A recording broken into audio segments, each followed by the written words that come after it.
such a matter, abhor me. Thou toldst me thou didst hold him in thy hate. Well, despise me if I do not.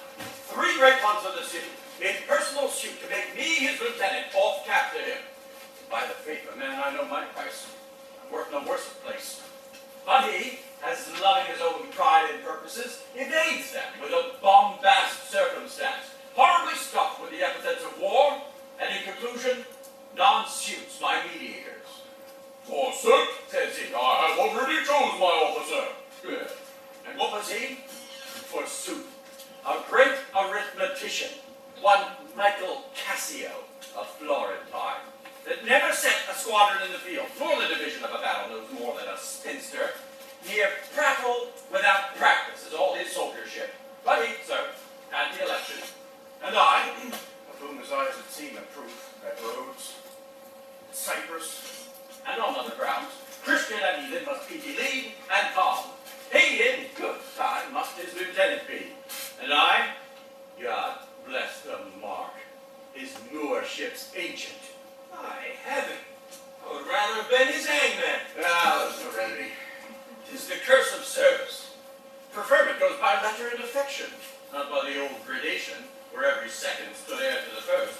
Now, sir, ye judge yourself whether I, in any just term, am a fine to love the Moor. Well, I would not follow him then.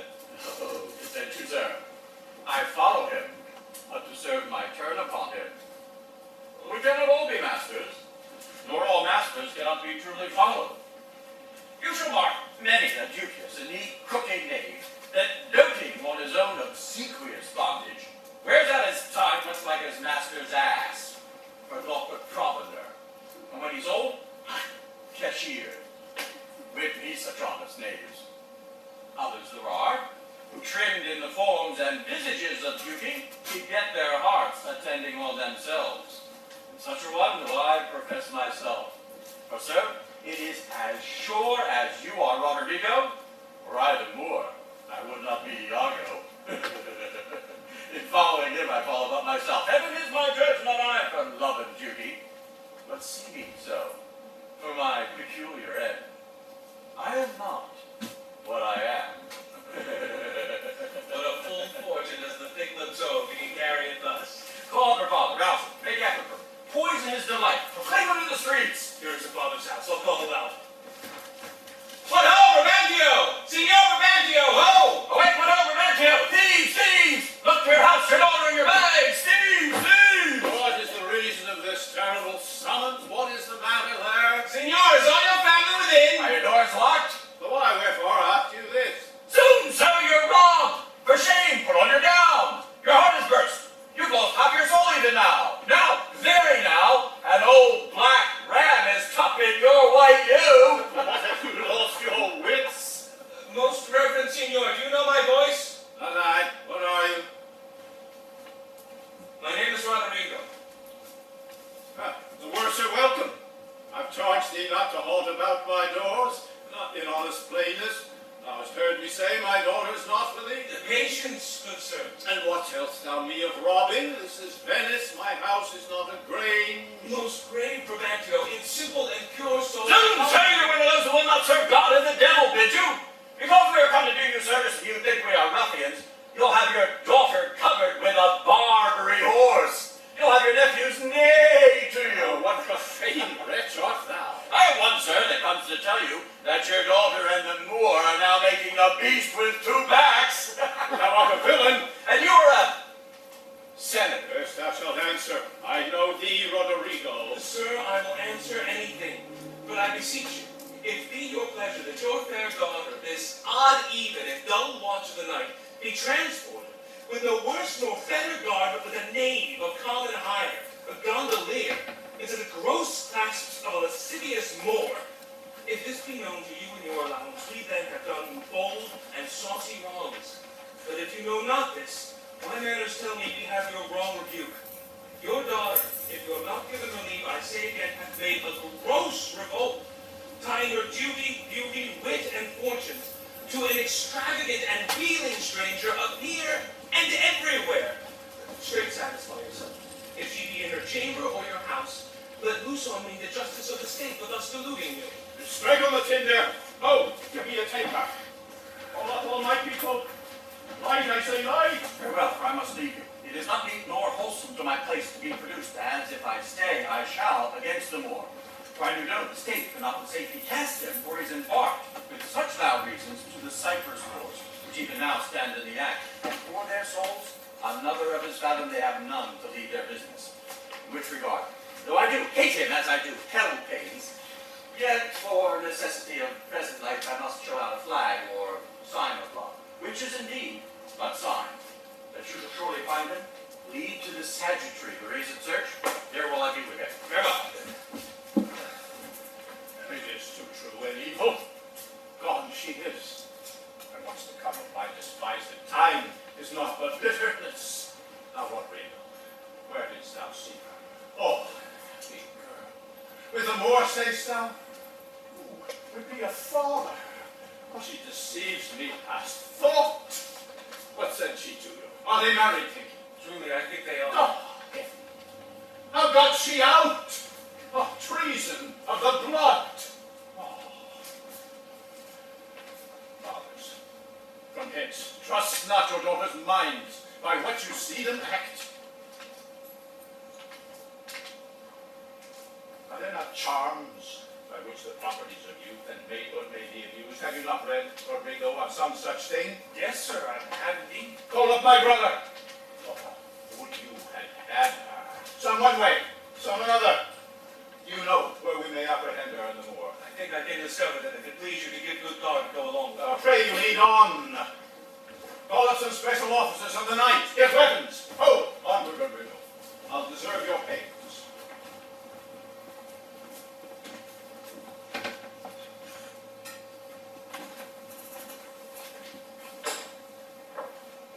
Though in the train of war I have slain men, yet do I hold the very stuff of the conscience to do no contrived murder. I lack iniquity sometimes to do me service. 9 or 10 times I thought to have yerked them here, under the ribs. 'Tis better as it is. But tell me, sir, are you fast married? Be advised of this, the Magnifico is much beloved, and hath in his effect a voice potential as double as the Duke's. He will divorce you. Let him do his spite. My services which I have done in seigneury shall outtongue his complaints. 'Tis yet to know, which when I know that boasting is an honor, I shall promulgate. I fetch my life in being from men of royal height, and my demerits may speak unbonneted as to proud fortune as this that I reached, or no Iago, but that I love the gentle Desdemona. I would not mind housed, free condition put into circumscription, and confine for the sea's worth. What lights come yon? Those are the rated father in his search you were best to win. Not I, must be found. My parts, my title, and my perfect soul shall manifest me rightly. Is it they? Wife Janus, I think no. Servant of the Duke and my lieutenant. The goodness of the night upon you, friends. What is the news? The Duke does greet you, General. He requires your haste, post-haste appearance even on the instant. What is the matter, thank you? Something from Cyprus, as I may find. It is a business of some heat. The galleys have sent a dozen secret messengers this very night at one another's heels, and many of the consuls, raised and met, are at the Duke's already. Been hotly called for. I will go in the house for but a word and go with you. Ancient, what is he here?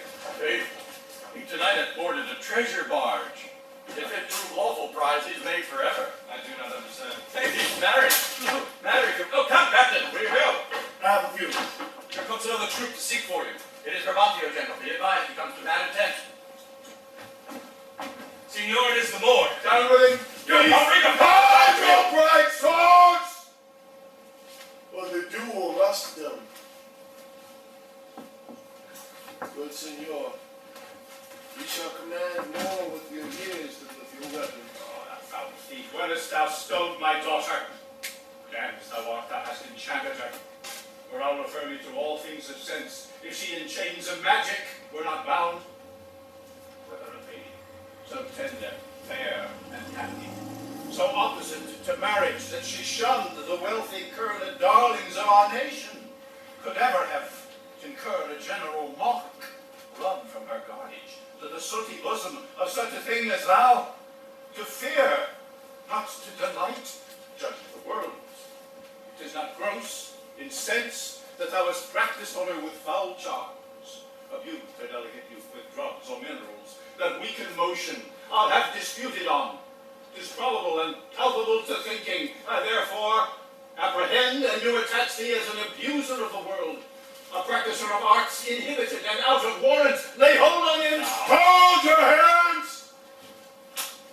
Were it my due to fight, I should have known it without a prompter. Where would you that I go to answer this, your charge? To prison, till fit time of law and course of direct session, call ye you answer. What if I do obey? How may the Duke be therewith satisfied, whose messenger is here about my side upon some present business of the state to bring me to him? 'Tis true, most worthy signor. The Duke's in council, and your noble self, I'm sure, is sent for. The Duke in council that in this time of night. Bring him away. Mine's not an idle cause. The Duke himself, or any of my brothers in the state, could not but feel this wrong as twere their own. For if such actions may have passage free, bondslaves and pagans shall our statesmen be.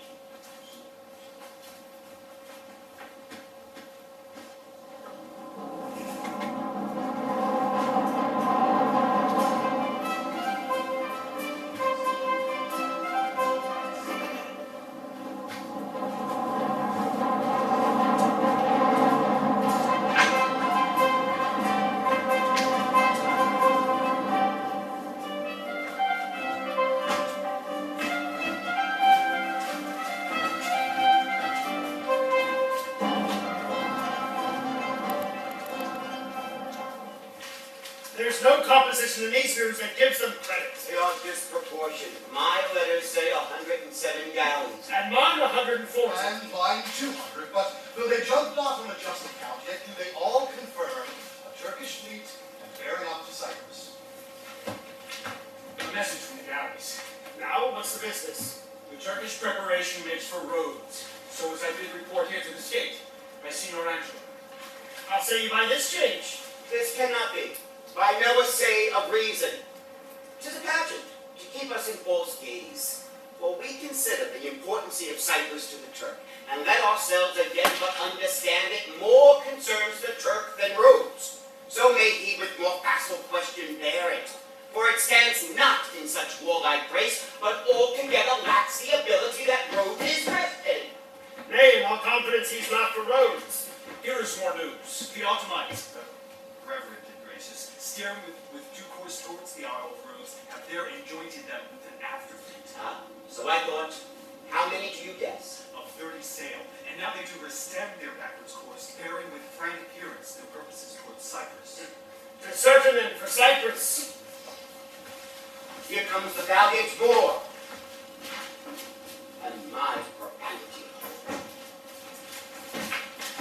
From diamonds of her.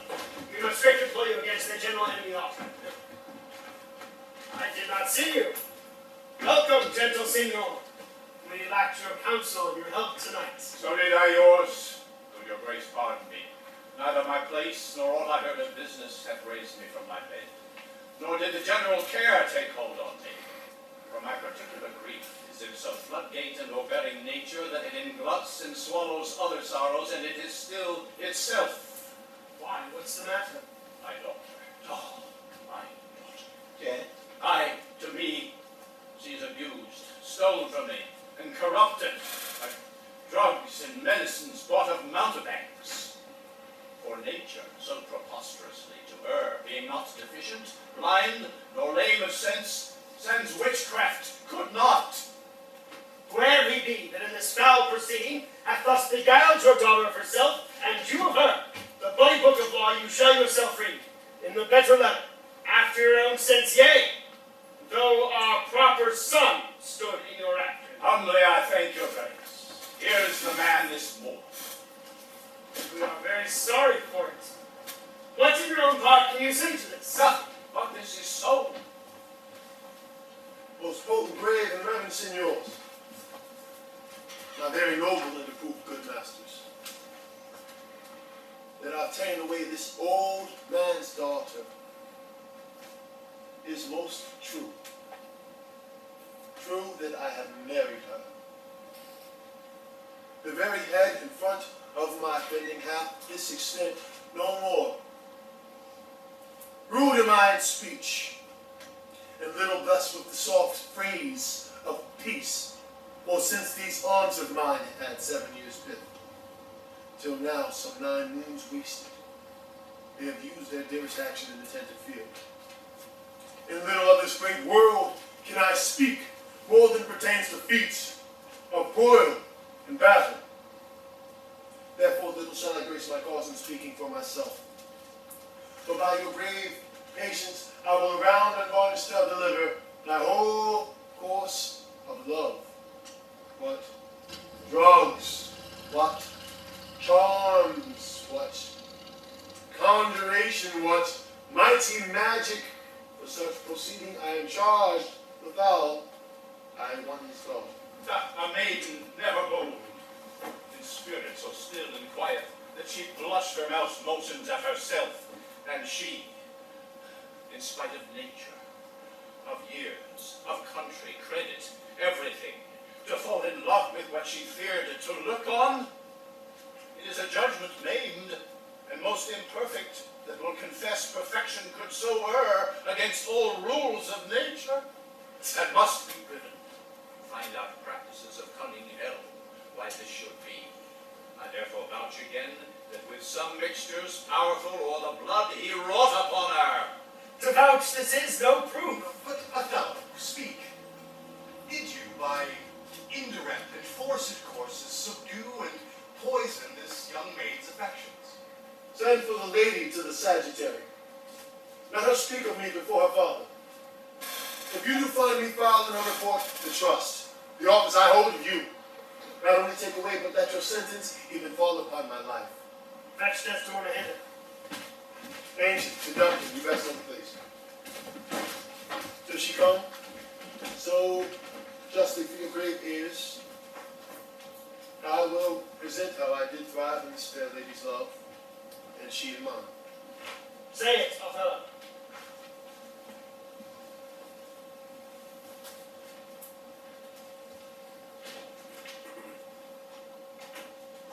My father loved me, oft invited me, still questioned me the story of my life, from year to year. The battles, sieges, fortunes that I passed. I ran it through, even from my boyish days to the very moment that he bade me talent. Wherein I spake of most disastrous chances, of moving accidents by flood and field, of hair-breadth escapes in the imminent deadly breach of being taken by the insolent foe, and so which is slavery, of my redemption ends. Importance of my childhood's history, wherein of Antony's past, and deserts idle, rough quarries, rocks, and hills whose heads touch heaven. It was my hint to speak, such was my process, and of the cannibals that each other eat, the anthropophagi, and men whose heads do grow beneath their shoulders. These things to hear with Desdemona seriously inclined, but still the house affairs would draw her thence.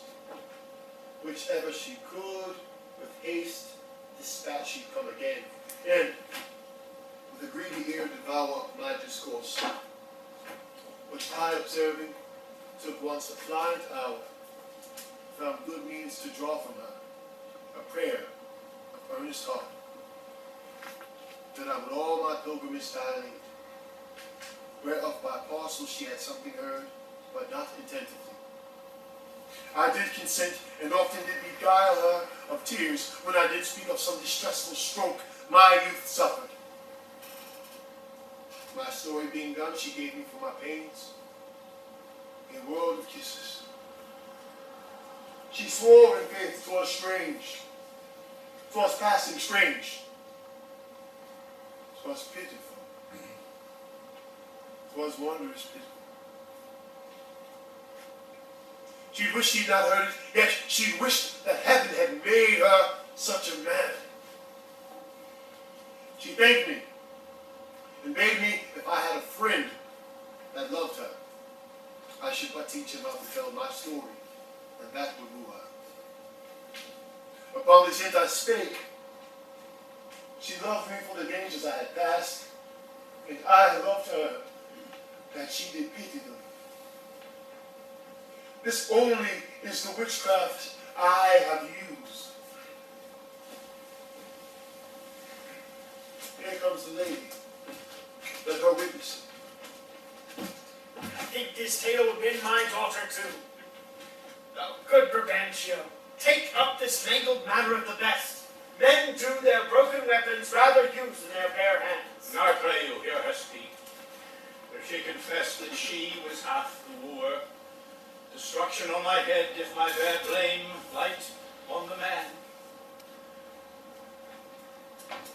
Come hither, gentle mistress. Do you perceive in all this noble company where most you owe obedience? My noble father, to you I am bound for life and education. My life and education both do learn me how to respect you. You are the lord of duty. I am hitherto your daughter. But here is my husband. And so much duty as my mother showed to you, preferring you before her father. So much I challenge that I may profess due to the more, my lord. God be with your head, Tom. Please at your grace, on to the state affairs. I'd rather adopt a child than to beget one. Come hither, Moor.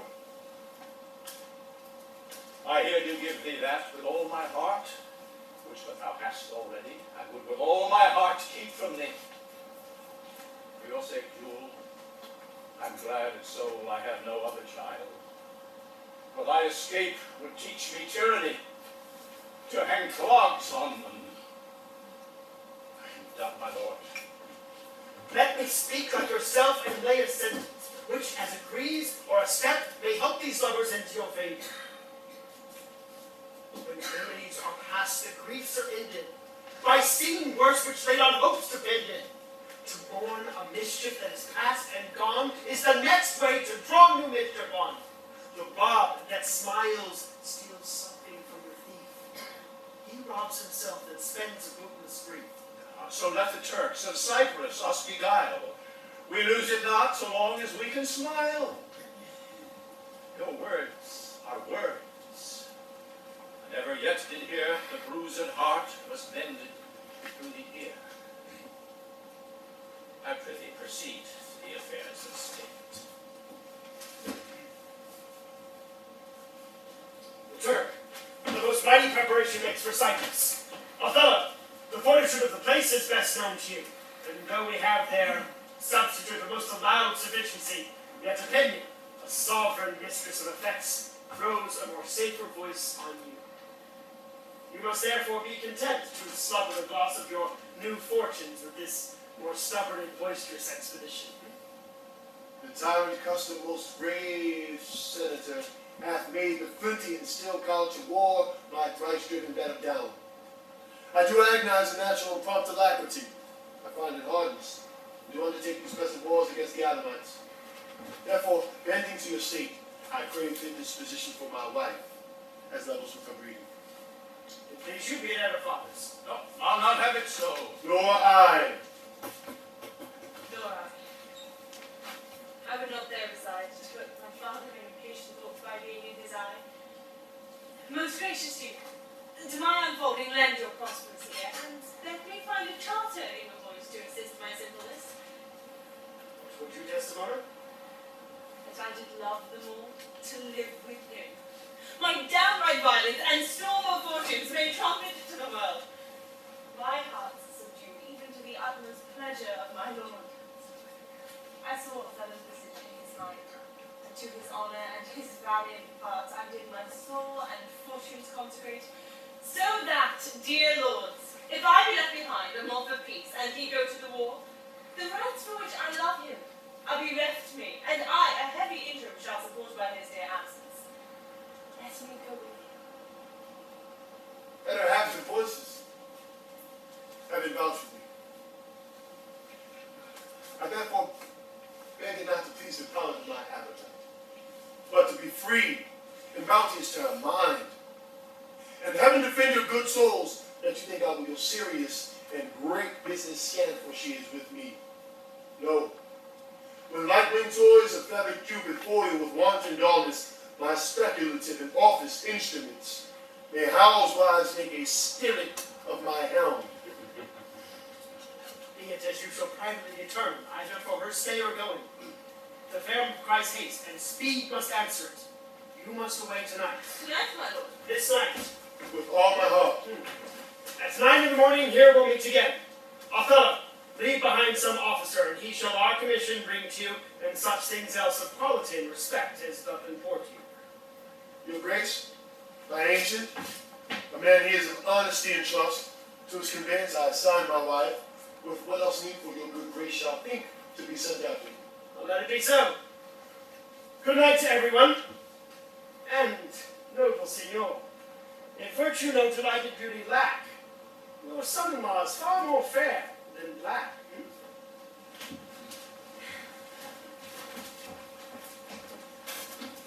You, great lord, use Desdemona well. Look to her, Moor, if thou hast eyes to see. She has deceived her father, and may thee.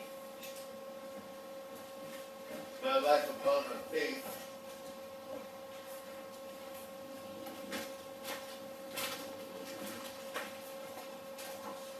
Honest Iago, my Desdemona must I leave to thee. I prithee, let thy wife attend on her, and bring them after the best advantage. Come, Desdemona. I have but an hour of love, of worldly matter and direction to spend with thee. We must obey the time.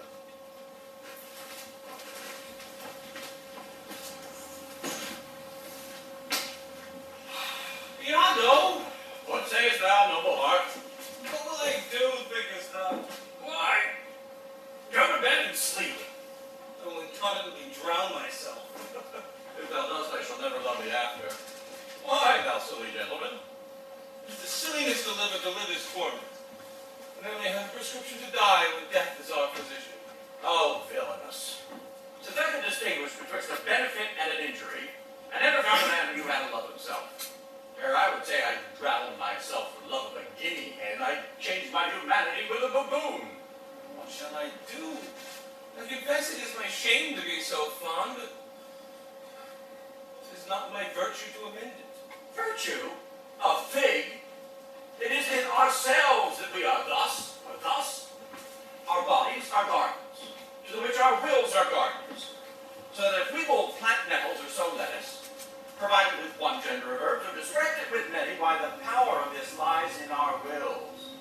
If the balance of our lives had not one scale of reason to poise against another of sensuality, the blood and baseness of our natures would conduct us to the most preposterous conclusions. But we have reason to cool our raging motion, our carnal stings, our unbitten lusts. Where if I take this, which you call love, to be a scepter scion? Cannot be. It is a lust of the blood and a permission of the will. Come, be a man. Drown thyself. Drown cats and blind puppies. I have professed thee thy friend, and I confess being knit to thy deservings with cables of perdurable toughness. I could never spend thee better than now. Put money in thy purse. Follow thou these wards. Defeat thy future with a usurper's beard. I say, put money in thy purse. Cannot be that Desdemona should long continue in her love to the Moor. Put money in thy purse, nor heed his to her. It had a violent commencement in her, and you shall see an answerable sequestration. Put but money in thy purse. These Moors are changeable in their wills. Fill thy purse with money. She must change for you. sated with his body, she will see the error of her choice. She must have change, she must. Therefore, put money in thy purse. If thou wilt see damn thyself, do it a more delicate way than drowning, and thou shalt enjoy her. Therefore, make money. The pox of drowning thyself. It's clean out of the way. Seek thou rather to be hanged encompassing thy joy than to be drowned and go without her. Wilt thou be fast to my hopes? How am I sure of thee? Go, make money. I've told thee often, and I retell thee again and again, I hate the Moor. My cause is Hartpence, and I have no less reason. Let us be conjunctive in our revenge against him. If thou canst cuckold him, thou dost thyself a favor, and pleasure me a sport. Come, there are many events in the womb of time which will be delivered. Reverse, go, provide thy money. We'll have more of this tomorrow. Where shall we meet in the morning? At my lodgings. I'll be with you betimes. Go to, farewell. Oh, you hear, Roderigo? What say you? No more of drowning, do you hear? I am changed. I'll go sell all my land. Go to, farewell. Oh. Put money enough in thy purse. Thus do I ever make my fool my purse. For I my own gained knowledge should profane if I should time expend on such a snipe but for my sport or profit. I hate the Moor. And it is thought abroad that twixt my sheets he's done mine office. I know not if it be true, but I for mere suspicion in this kind will do as if for surety. He holds me well. Better shall my purpose work on him. And Cassio is a proper man. Now let me see. To get his place and make up my will in double knavery. How? How? Let's see.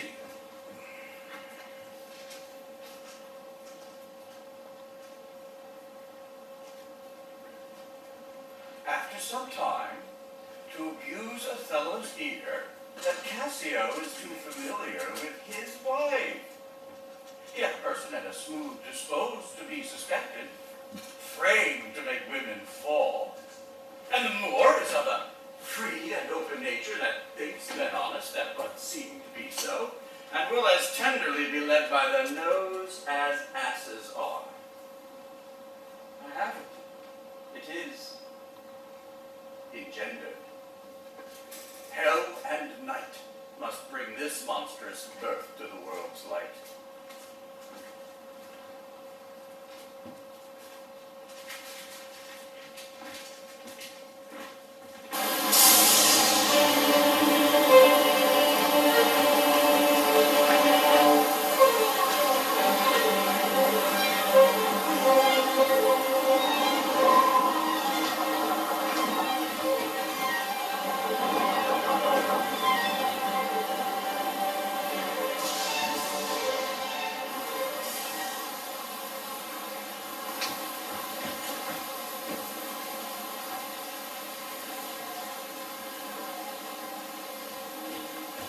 From the cape can you discern at sea? Nothing at all. There's a high-wrought flood. I cannot twixt the haven and the main descry a sail. Methinks the wind that spoke aloud at land. Full of blast ne'er shook our battlements. The chidden billows seemed to pelt the clouds. The wind-shaken surge with high and monstrous main seems to cast water on the burning bear and quench the guards of the Erefix and Pole. I never did like hold a station view on the enchanted flood. In fact, the Turkish fleet be not sheltered in bay, they are drowned. It is impossible they bear it out. News, lads! The wars are done! The desperate tempest has so banged the Turks that their design is lost. The desperate tempest has so banged them that their fleet is half lost. How is this true? Oh, note the ship is here put in. A Berenice of Michael Cassio is put on shore. He's lieutenant of the warlike Othello. The Moor himself at sea is in full commission here for Cyprus. Oh, I am glad on't. 'Tis a worthy gun. Well, this same guy Cassio, though he speak of comfort touching the Turkish loss, yet he looked sadly, for they were parted and followed with violent tempests. Pray heavens he be, for I have served him, and the man commands like a full soldier. Let's to the seaside. Go! Thanks, you the valiant of this warlike isle that so proved the more. I'll let the heavens give us defense, for I have lost us him on a dangerous sea. What noise? Well, the town is empty. On the brow of the sea stand ranks of people, and they cry, a sail. Folks who shape him for the governor. We do discharge their shot of courtesy, our friends at least. I pray you, sir, go forth and give us truth of who has truly arrived. I shall. But is your general arrived? Most fortunately, he hath achieved a maid of Paragon's description and wild fame, and in the essential vesture of creation, does beggar all excellency. How now, who is put in? Just one Iago, ancient to the general. Has had most favorable and happy speed. Tempests themselves, the high seas, and howling winds, the guttered rocks and congregated sands, as having sense of beauty, do omit their mortal natures, letting go safely by the divine Desdemona. What is she? She that I spake of, our great captain's captain. Great Jove, Othello guard, and swell his sail with thine own powerful breath, that he may bless this bay with his tall ship, make one's quick pants in Desdemona's arms, give renewed fire to our extincted spirits, and bring all Cyprus. Oh, the riches of the ship is come ashore. Hail to thee, lady!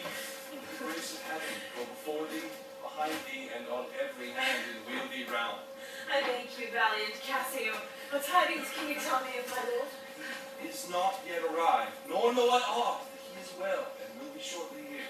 But I fear, how lost you come here? Great contention of the sea and sky is part of our fellowship. Sail! They give their greetings to the citadel. This likewise is a friend. See for the news. Ancient, you're welcome. Welcome, mistress.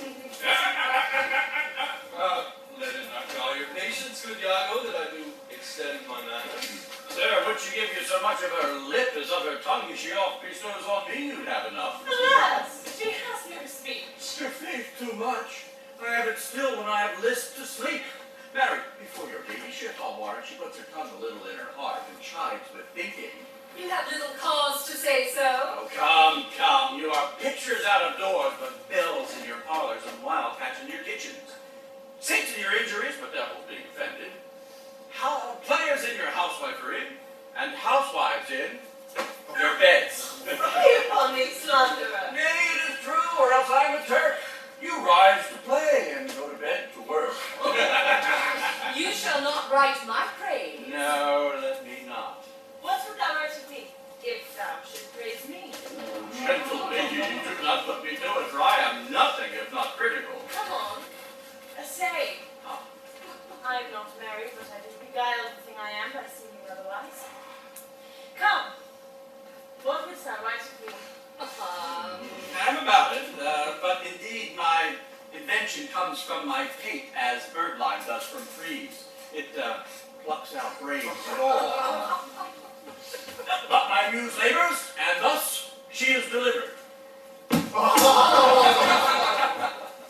If she be fair and wise, fairness and wit, the one's for use, and the other useth it. Well praised. How if she be fair and foolish? She never yet was foolish, that was fair.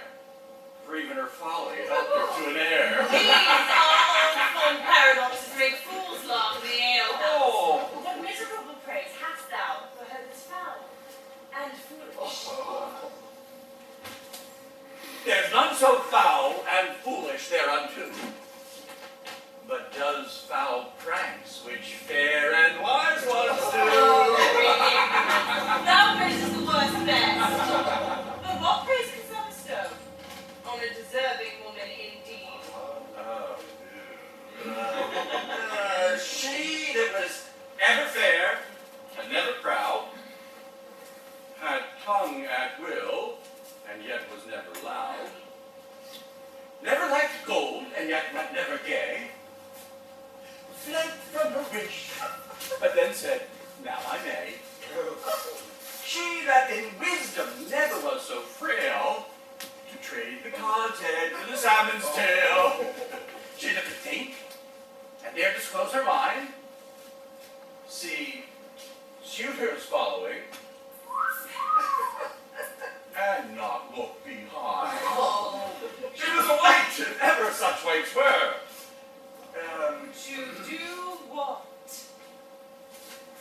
to suckle fools and chronicle small beers. Again, an impotent conclusion. You don't learn from Emilia, though he be thy husband. Or say you, Cassio, is he not of as profane and liberal counsel? He speaks home, madam. You may relish him more in the soldier than the scholar. Oh. Takes her by the hand. Said, whisper. With as little a web as this will I ensnare as great a fly as Cassio. Oh, smile upon her, do. If such tricks as these strip him of his lieutenantry, it had been best he had not kissed his 3 fingers so often. Oh, well kissed, an excellent courtesy. Yet again, your fingers to your lips. More! I know it's coming! This truly so! There's reason and receiving. Lo, when he comes! Oh, my fair wolf! My dear Othello.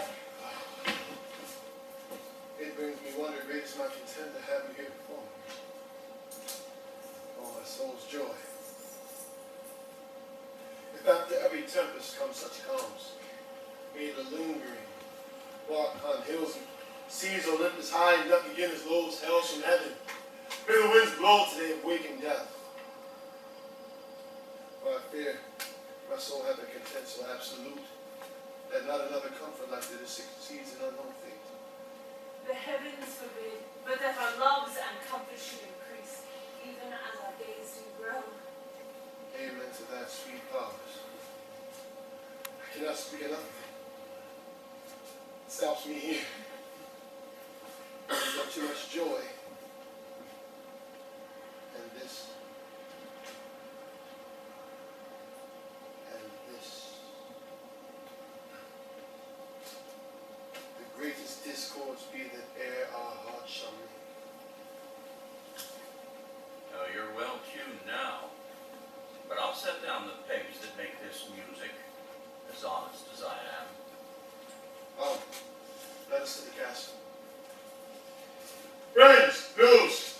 Our walls are done! What's wrong? How does my old acquaintance of this hour?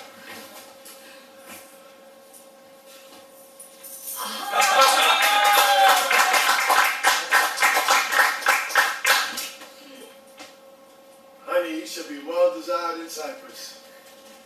I found great love amongst them. Iago, go to the bay and disembark my coffers. Come, Desdemona. Once more, well met at Cyprus.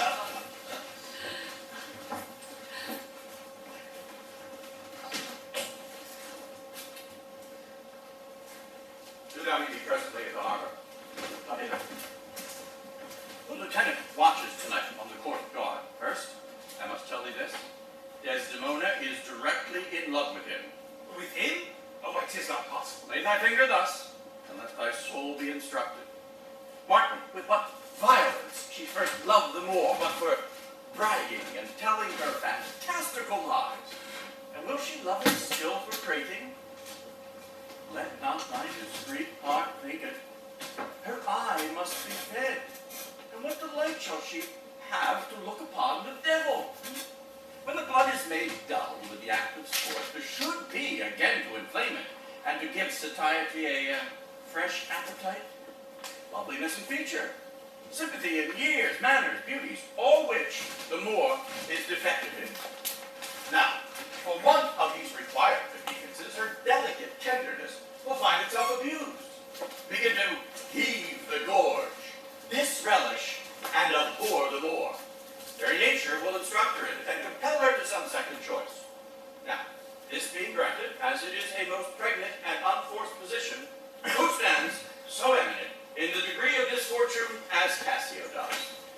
A slippery and subtle knave, a finder out of occasions.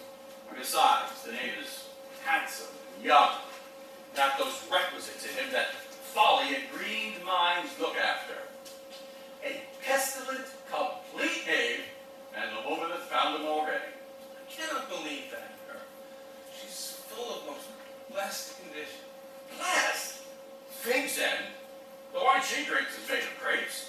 She had been blessed, she never would have loved them more. Blessed pudding. Didst thou not see her cat over the palm of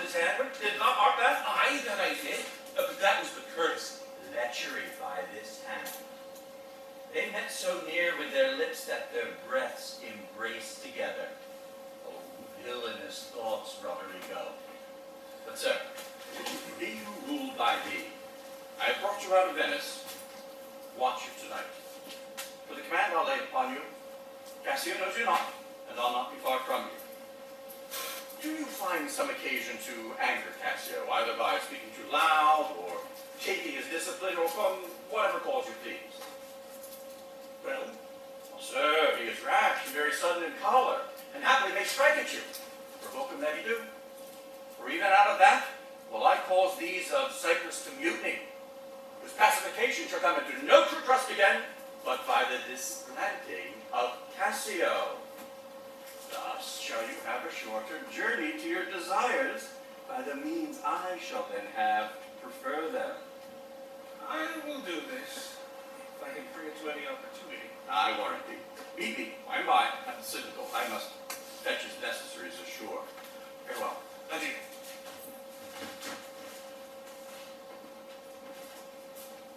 That Cassio loves her, I do well believe it. That she loves him, 'tis apt, and of great merit. The more, albeit I endure him not, is of a constant, loving, and noble nature, and I dare think will prove to Desdemona a most dear husband. Now, I do love her too, but not out of absolute lust, but partly led to die at my revenge. For I do suspect a lusty Moor hath leapt into my seat, the thought whereof doth like a poisonous mineral gnaw my inwards, and nothing can nor shall content my soul till I am even with him, wife for wife. Or failing so, yet that I put the Moor into a jealousy so strong that judgment cannot cure. Which thing to do? If this poor trash of Venice, my trash for his quick hunting, stand the putting on, I'll have our Michael Cassio on the hip. Abuse him to the Moor in rank garb. For I do fear Cassio with my nightcap too. Make the Moor thank me, love me, and reward me for making him egregiously an ass, and practicing on his peace and quiet even to madness. 'Tis here, but yet confused. Knavery's plain face was never seen till used.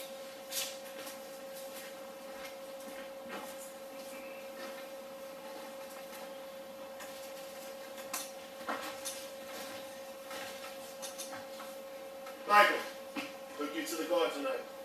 Let's teach ourselves that honorable stop not to outsport discretion. Iago hath direction what to do, but notwithstanding, with my personal eye will I look to. Iago is most honest. Good night, Michael. Tomorrow will be earliest let me have speech with you. Come, Desdemona. The purchase made, the fruits to ensue, the profit yet to come between me and you. Good night. Welcome, Iago. We must have watch. Oh, not this hour, good lieutenant. It's not yet 10 o'clock. Our general cast us thus early for love of Desdemona. Let us not therefore blame. He hath not yet made wanton the night with her, and she is sport for Jove. She is a most exquisite lady. Aye, and I'll warrant her, full of game. She is a most fresh and delicate creature. And what an eye she has, eh? Methinks it sounds a parley to provocation. An inviting eye, and yet he thinks right modest. And when she speaks, it's not an alarm to love. She is indeed perfection. Ah, well, happiness to their sheets, huh? Come, Lieutenant, I have a scoop of wine. There are a brace of Cyprus gallants without would fain drink a measure to the health of Black Othello. Not tonight, good Iago. I have very poor and unhappy brains for drinking. I could well wish courtesy would invent some other custom of entertainment. Oh, but they are our friends. But one cup I'll drink with you. I have drunk but one cup tonight, and that was craftily qualified too. And see what innovation it makes here. I am unfortunate in the infirmity and dare not task my weakness anymore. But that makes us like us rebels. The gallants desire it. Where are they? Here at the door. Ready, call them in. I'll do it. It dislikes me. If I can fasten but one cup on him, with that which he tonight hath drunk already, will be as full of quarrel and offence as my mistress's lapdog. Now my sick fool Roderigo, whom love hath turned almost the wrong side out, to Desdemona hath tonight carouse potations probably, and he's to watch. These landing Cyprus, noble, swelling spirits, have I tonight flustered with flowing cups, and they watch too. Now, amongst this flock of drunkards, am I to set our Cassio into some action that may offend the isle? I'll see, here they come. Hey! God, they've given me rounds already. The little one, Come on, boys! And let me the cannikin clink, and let me the cannikin clink. A soldier's a man, a man's life but a span. Why let a soldier drink? Hey! Oh, God, an excellent song. I learned it in England, where they're very potent in potting. Your Dane, your German, and your swag-bellied Hollander are nothing to your English. Is your Englishman so expert in his drinking? Oh, he drinks you with facility. Your Dane, dead drunk. He sweats not to overthrow your German. He gives your Hollander a vomit, ere the next bottle can be poured. To the health of our general! Oh, sorry. I will do you justice.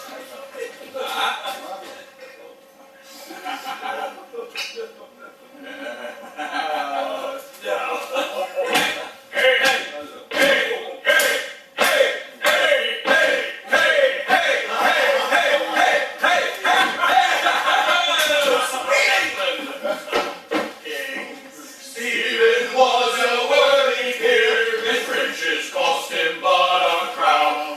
That's expense all too dear.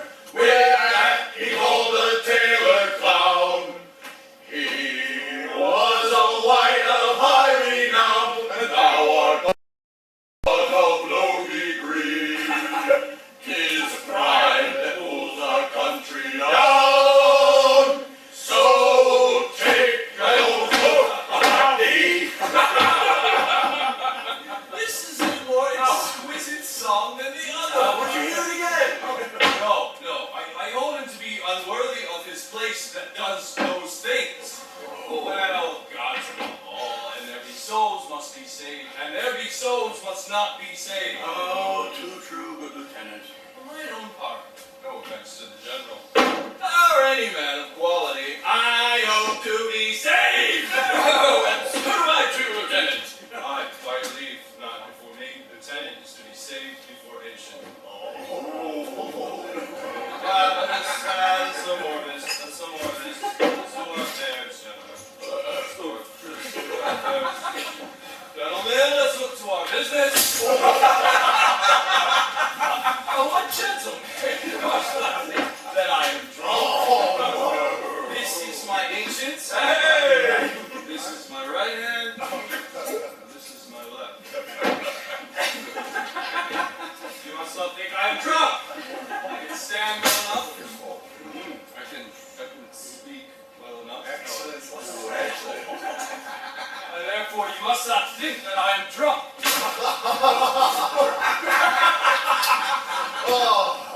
To the platform, masters, come. Let's set the watch. You see this fellow who's gone before? He is a soldier fit to stand by Caesar and give direction, and do but see his vice.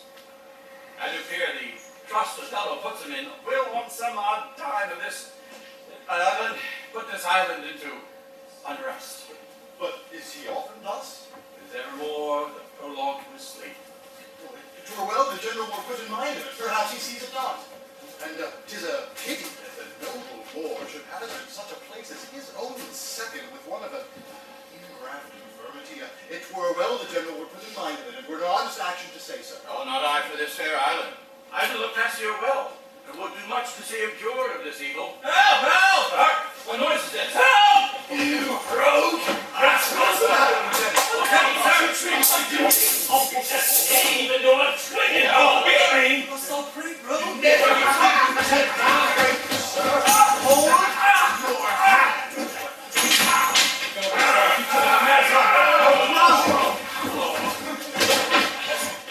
What? Where do you think?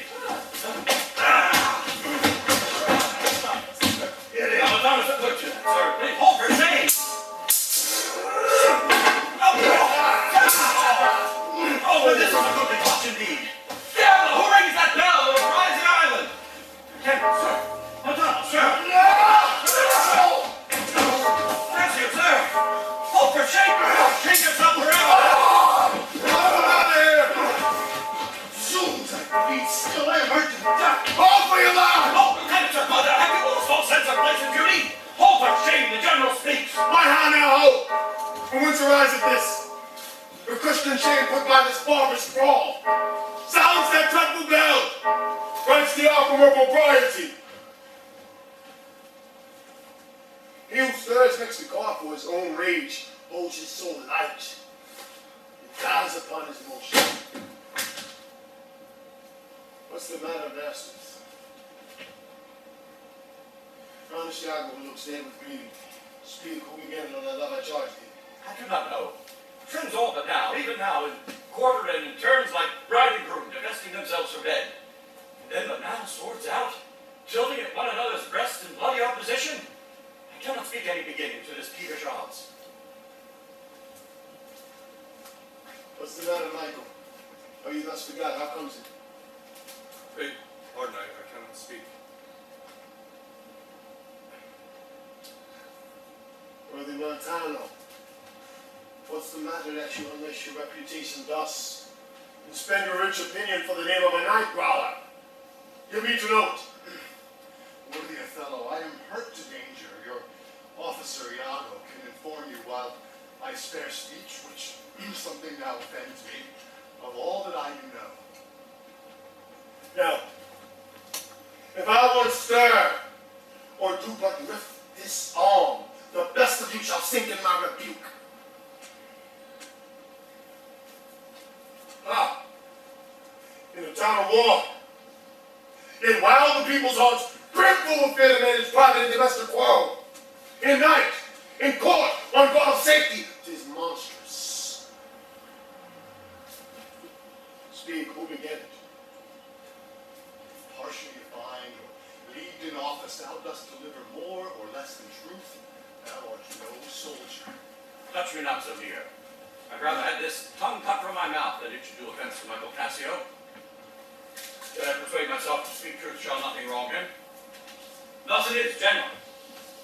Montano and myself being in speech, there comes Othello crying out for help, and Cassio following with determined sword to execute upon him.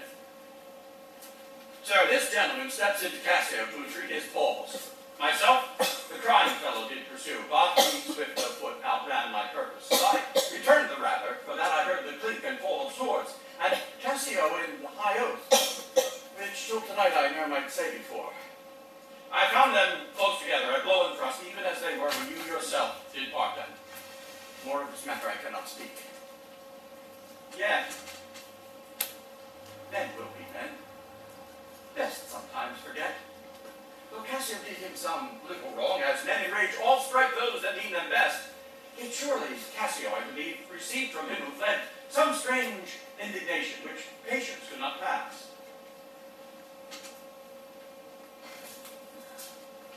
Honest Iago, I know thy love thus commits the matter, making it life to Cassio.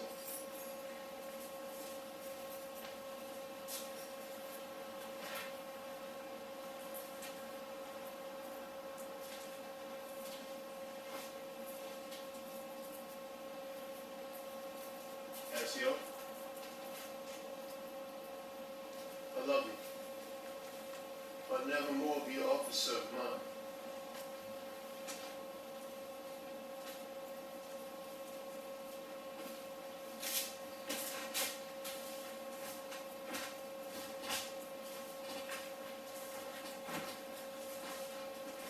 My sweet love be not raised up. I will make thee an example. What's the matter? Come away to bed, sweetie. All's well. Sir, for your hurts myself will be your surgeon. Leave him off. Iago, look you with care about the town. Silence those whom this vile brawl has distracted. Come, Desdemona. 'Tis the soldiers' life to have their balmy slumbers wake with strife.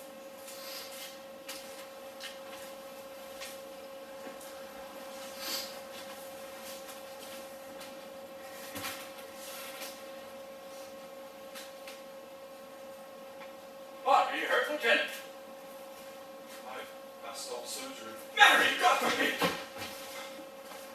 Reputation. Reputation. Reputation. reputation. I have lost the immortal part of myself, and what remains is bestial. My reputation, Iago, my reputation. Yes, I am an honest man. I thought you received some bodily wound. There's more sense in that than in reputation. Reputation is an idle, most false imposition, of got without merit, lost without deserving. You've lost no reputation, unless you repute yourself such a loser. Ah, man, there are ways to win the general again. You're now but cast in his mood, a punishment more in policy than in malice. Sue to him again, and he's yours. I should rather sue to him to be despised, than to deceive so good a commander. So slight, so drunken, so indiscreet an officer. Drunk and squabble, swagger, swear. Visible spirit of wine, I shall call thee devil. Who is he that you followed with your sword? What did he say to you? I know not. It's possible. I remember massive things, and nothing distinctly. A quarrel. Nothing wherefore. That men should put an enemy in their mouths to steal away their brains. But you're well enough now. How came you thus recovered? It pleased the devil drunkenness to replace itself with the devil wrath, while imperfectness shows me another to make me frankly despise myself. Oh, come, you're too severe a moralizer. As the time, the place, and the condition of this country stands, I could hardly wish this had not befallen. But since it is as it is, mend it to your own good. Should ask him for my place again, he shall call me a drunkard.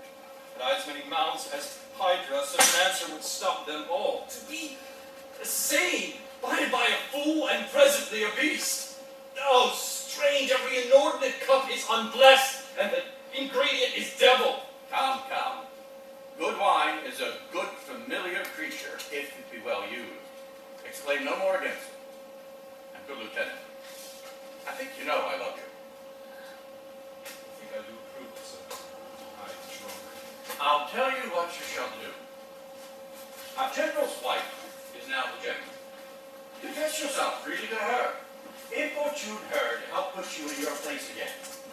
She is of so free, so kind, so rapt, so blessed a disposition, that she counts it a vice in her goodness not to do more than is requested.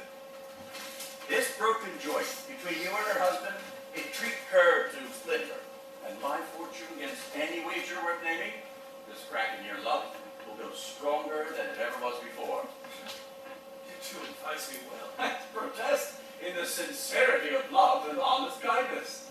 Think freely, and will betimes in the morning beseech the virtuous Desdemona to undertake for me. Good night, good lieutenant. I must to the watch. Good night, honest Iago.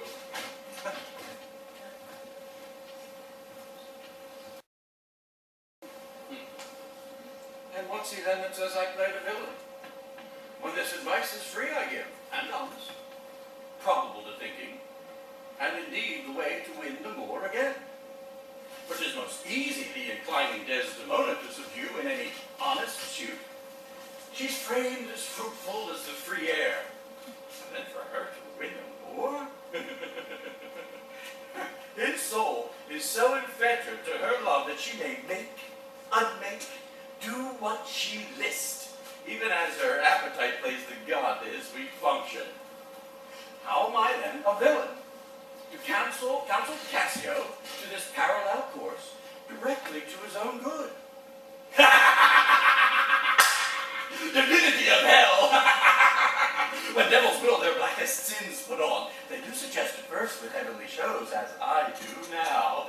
For whiles this honest fool plies Desdemona to repair his fortune, and she for him pleads strongly to the Moor, I will pour this pestilence into his ear, that she pleads for Cassio for her body's lust, and by how much she strives to do him good, she shall undo her credit with the Moor.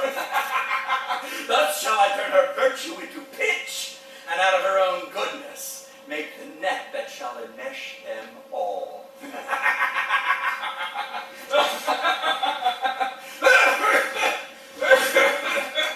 Oh no, Roderigo! I do follow here in a chase, not like a hound that hunts, but one that fills up the cry. My money is almost spent, and Desdemona exceedingly well cudgeled. And I think the issue will be I shall have so much experience from my pains. So with no money at all, a little more wit, return again to Venice. How poor are they that have not patience? What wound did ever hear but my degrees? Content thyself. Cassio hath beaten thee. And now by this small hurt, have cashiered Cassio. Content thyself a while. I had a mass this morning. Retire thee, go where thou art billeted. Nay, go, now wait, I say, you shall hear more of this tomorrow. Nay, get thee go. Two things are to be done. My wife must move for Cassio to her mistress, I'll set her on. Myself the while to draw apart the Moor and bring him jump, where he may Cassio find soliciting his wife. Aye, that's the way. Though not device by coldness and delay.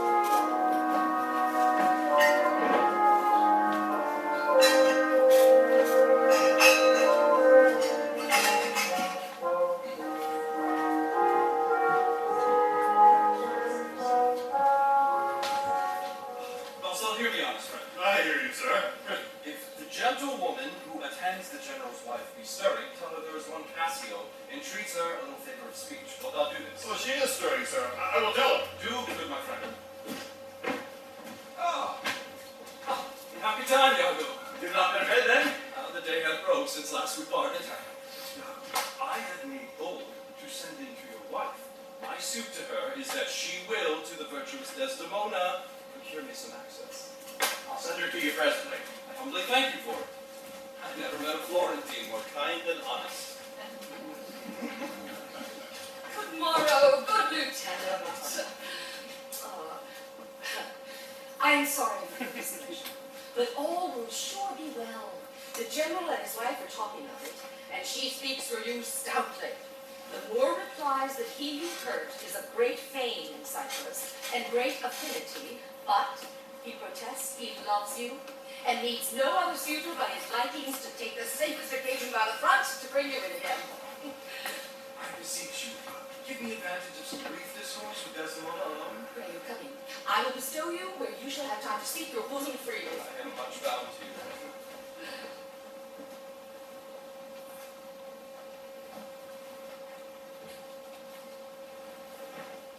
Be thou well assured, good Cassio, I will do all of my abilities on thy behalf.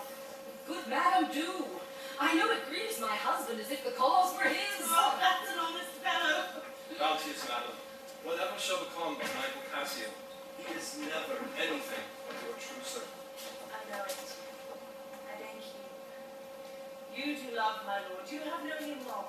And be thou well assured, he shall stand in strangeness no farther off than in politic distance. Aye, but lady, that policy may either last so long, or feed upon such nice and waterish diet, that I being absent and my place supplied, my general will forget my love and service. Do not doubt that. Before Emilia here, I give thee warrant of thy place. Assure thee, if I do vow a friendship, I'll perform it to the last article. My lord shall never rest. I'll watch him tame and talk him out of patience. His bed shall seem a school, his board a shrift. I'll intermingle everything he does. Cassio's sweet. Madam, here comes my lord. Madam, I'll take my leave. I'm staying here still.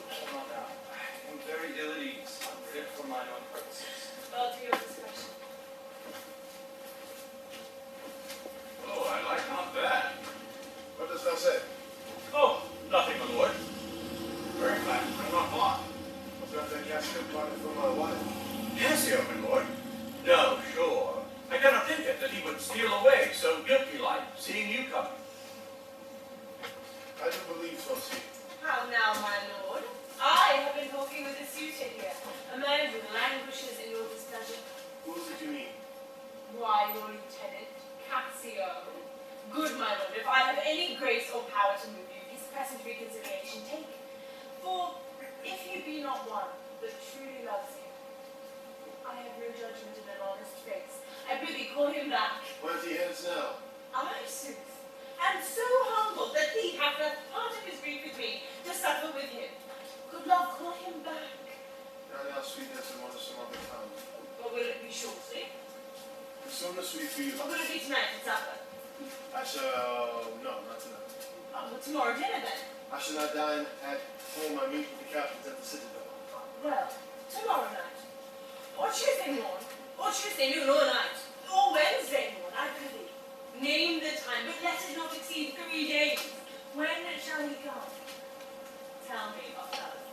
I wonder in my soul what I should ask of you, that I would deny or stand so mattering of. What? Michael Cassio, they came a-wooing with you to have so much to do to bring him in. Trust me, I can do I that. really let him come when he will. I will deny thee nothing. Why, this is not a rule. 'Tis as I should entreat you to wear your gloves, or feed on nourishing dishes, or keep you warm, or sue you to do a particular profit to your own person. I will deny thee nothing. Aaron, I do beseech thee, grant me this, to leave me but a little to myself. Shall I deny you? No. Farewell, my lord. Farewell, Desdemona. I will come to thee straight. Emilia, come. Be at your fancy, teach you. Wherever you be, I am obedient.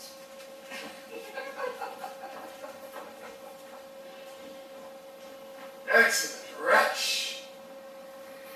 Perdition catch my soul, that I do love thee. Do not love thee not, chaos is coming here. My noble lord, What does that say? did Michael Cassio, when you wooed my lady, know of your love? He did from first to last, why dost thou ask?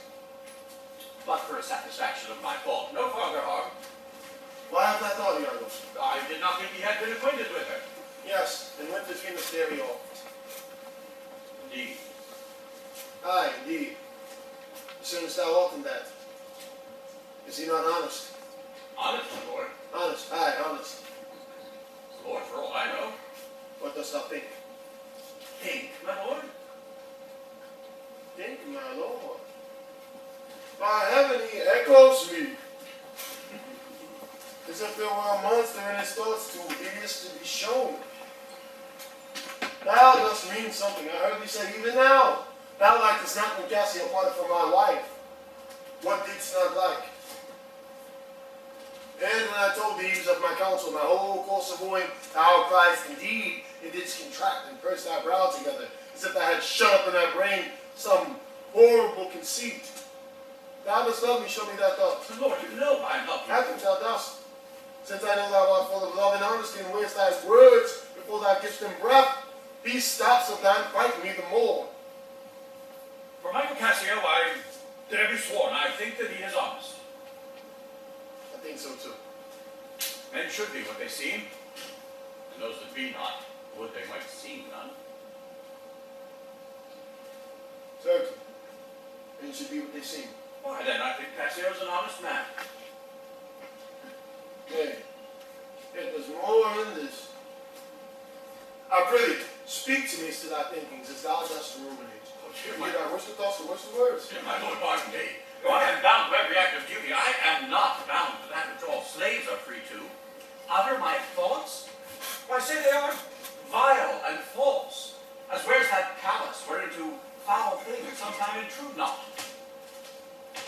Thou dost conspire against thy friend Iago, thou that thinkst him wrong, and makest his ear a stranger to thy thoughts.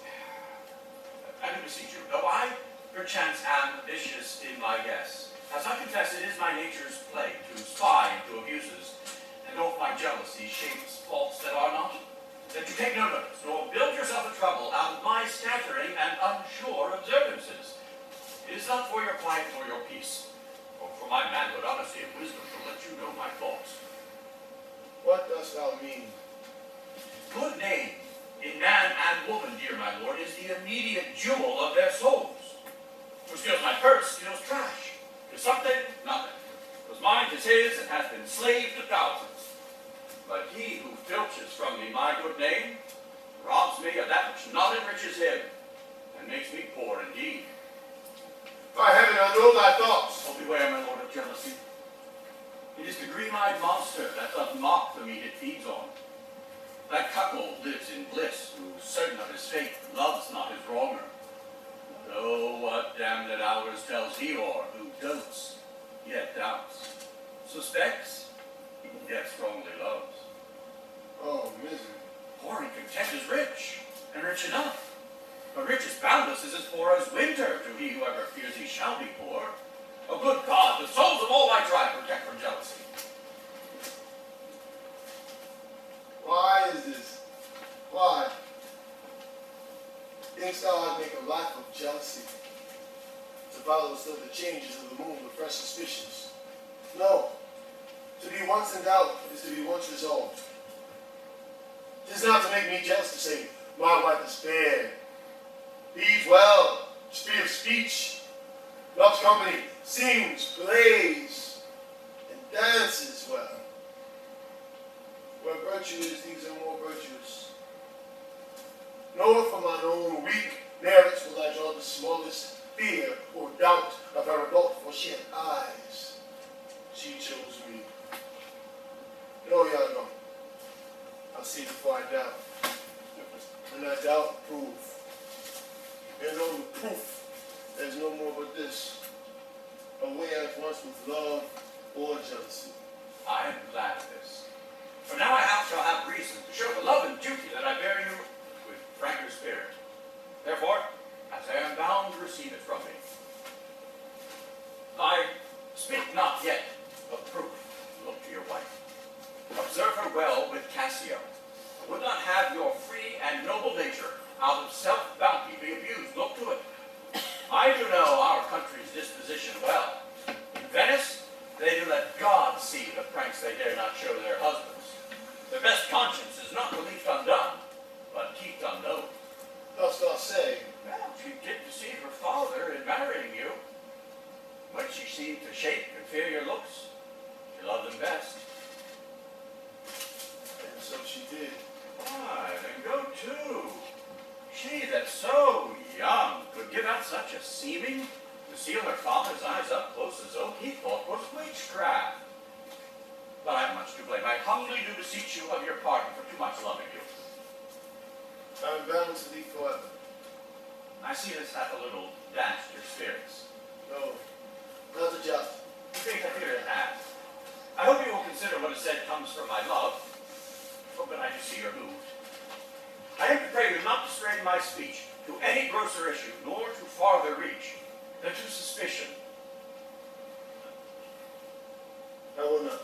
Cassio's my worthy friend. Oh, my lord, I see you're moved. No, not much moved. I do not think but Desdemona is honest. Long live she so, and long live you to think so. Yet, how nature so erring from itself? Now, there's the point. Has to be bold with you. Not to affect many proposed matches of her own clime, complexion, and degree, wherein you see in all things nature tends. One may smell in such a will of most foul rank disproportion, thoughts unnatural. But pardon me, I do not in position distinctly speak of her, though I may fear her will, recoiling to her better judgment, may come to match you with her own countrymen, and perchance repent. Farewell, farewell. If more thou dost observe, let me know more. Set thou thy force to observe. Leave me, go. My lord, I take my leave.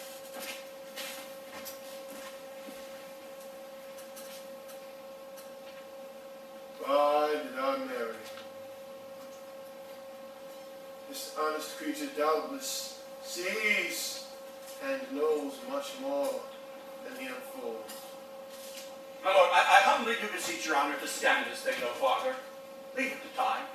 And although 'tis fit that Cassio have his place, for sure, he fills it up with great ability. Yet if you please to hold him off a while, you may by that perceive him and his means. Note if your wife strain his entertainment with any strong or vehement importunity. Much will be seen in that. And in the meantime, let me be thought too busy in my fears, and hold her free, I humbly to beseech you. Fear not my government. My lord, I once more take my leave.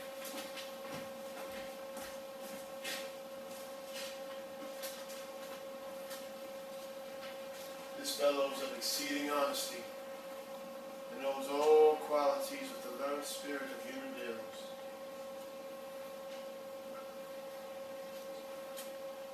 If I do prove her haggard, though that her jesses were my dear heartstrings, I'd whistle her off and let her down the wind to pray at fortune.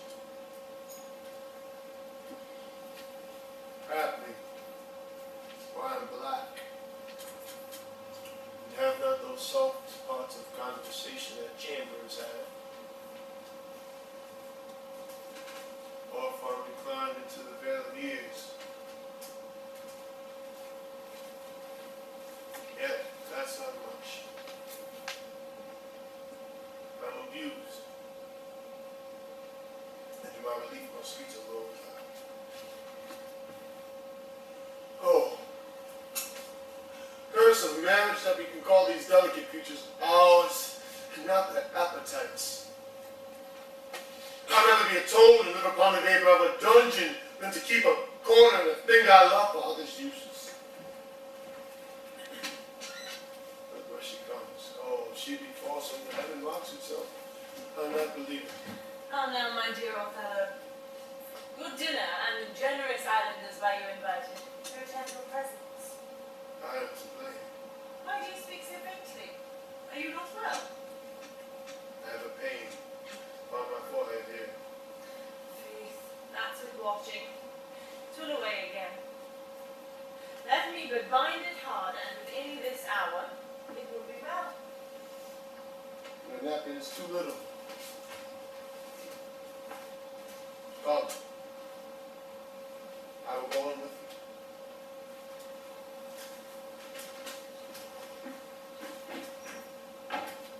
I'm very sorry you are not well.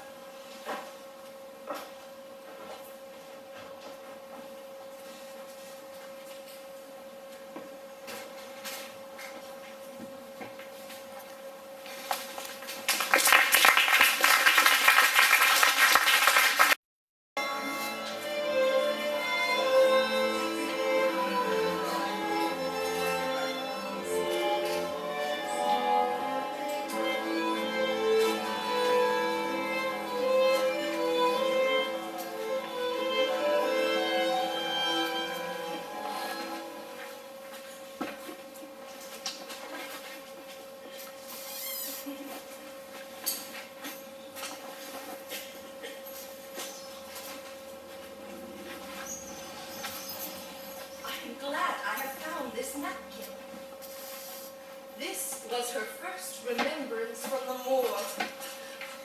My wayward husband hath 100 times wooed me to steal it. But she so loves the token, for the Moor conjured her she should ever keep it, that she reserves it evermore about her to kiss and talk to. I'll have the work copied and give to Iago. What he will do with it, heaven knows, not I. I nothing but to please his fantasy.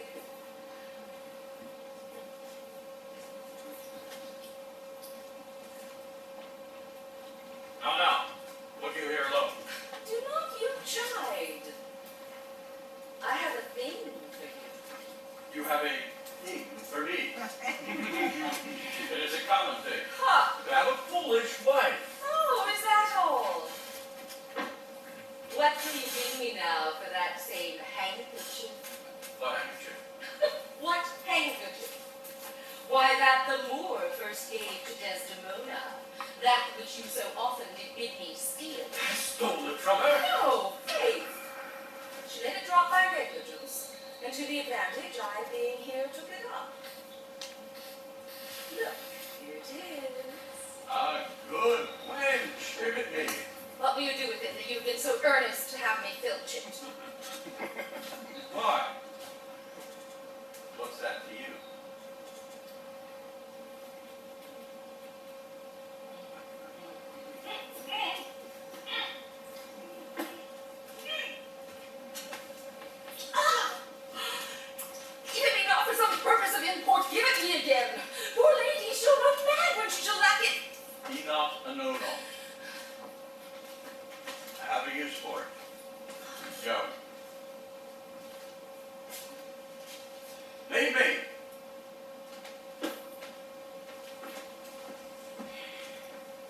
will in Cassio's lodging lose this napkin?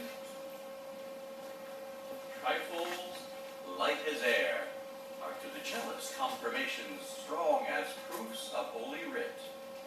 This may do something. The Moor already changes with my poison. Dangerous conceits are in their nature poison, which at the first are scarce found to distaste, but with a little heart upon the blood, burn like the mines of sulfur. Look where he comes. Not poppy, nor mandragora, nor all the drowsy syrups of the world shall medicine thee from that sweet sleep that thou wouldst yesterday. Ha! Ha! Foster me. Ha! Now, gentle, no more of Enough! Be gone! I'll set me on a rack. I swear 'tis better to be much abused than but to know the little. How, my lord? What sense had I bestowing hours of lust? I saw it not, thought it not, it harmed not me. I slept the next night well, was free and merry. I found out Cassio's kisses on her lips. I'm sorry to hear this. I'd been happy if the general camp, pioneers and all, had tasted her sweet body. So I had nothing known. For now, rather farewell, the tranquil mind. Farewell, content. Farewell, the plumage troop, and the big wars that make ambition virtue. Farewell.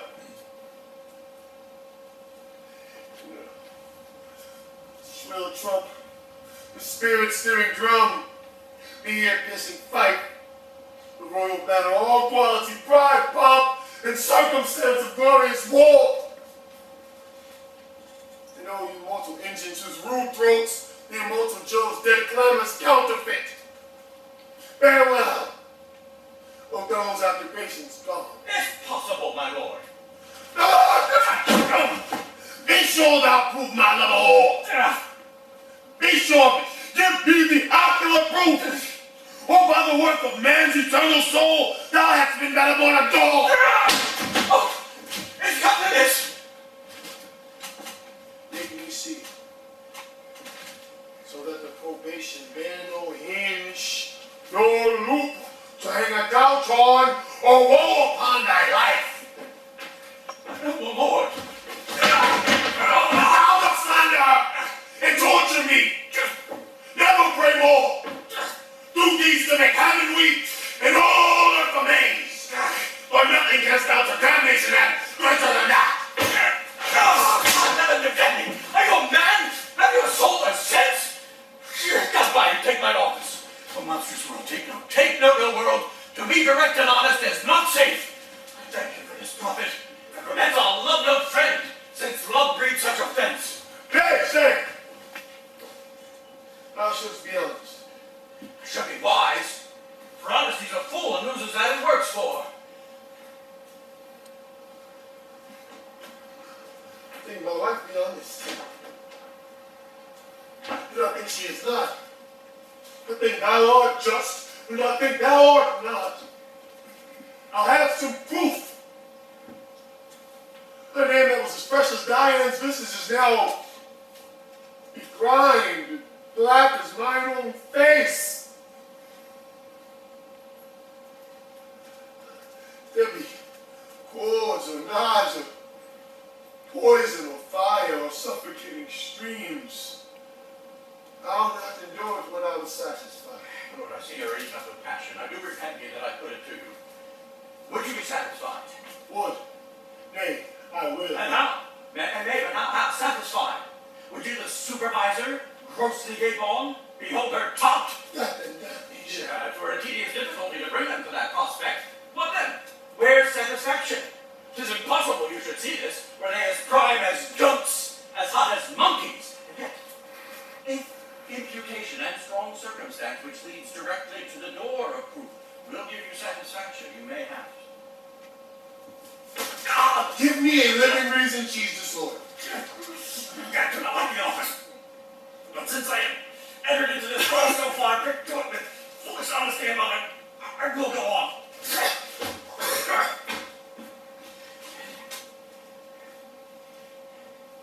I billeted with Cassio lately. Being troubled with a raging truth, I could not sleep. There are a kind of men, so loose of soul that in their sleeps do mutter their affairs. One of this kind is Cassio. In sleep I heard him say, "Oh, sweet Desdemona, let us be wary, let us hide our loves." And then he would grip and wring my hand and cry out, "Oh, sweet creature, and cursed fate that gave thee to the Moor!"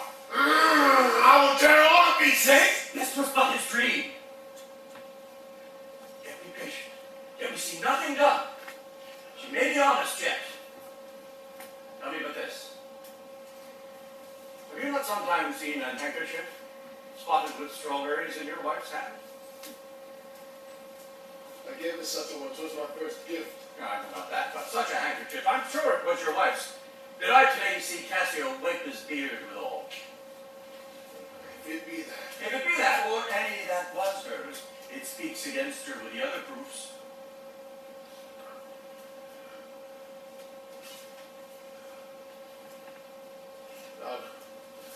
Oh, that the slave had 40,000 lives. One is too poor, too weak from everything. Ah, but I see 'tis true.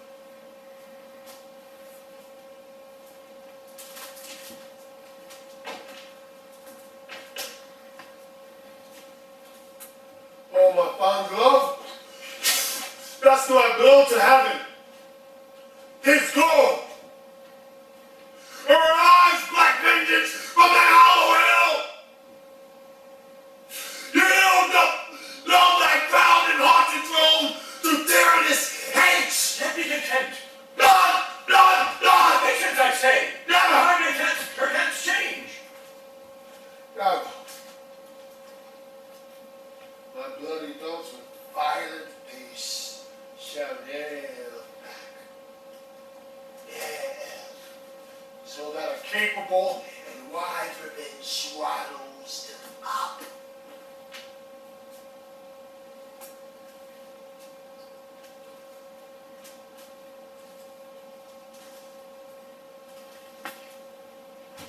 Beyond marble heaven, in due reverence of a sacred vow, I here engage my words. Do not rise yet.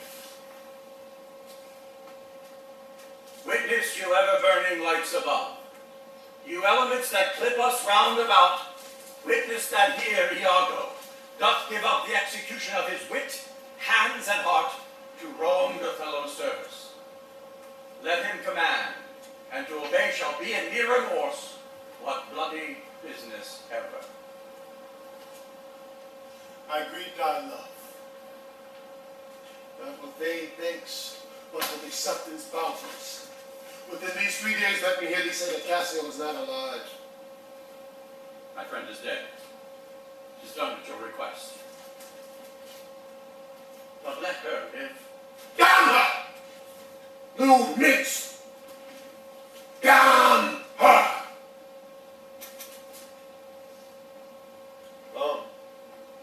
Go with me apart.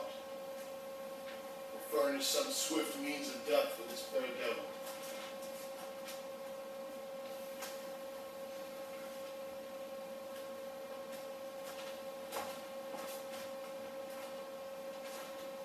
Now, art thou my lieutenant? I am your own, forever.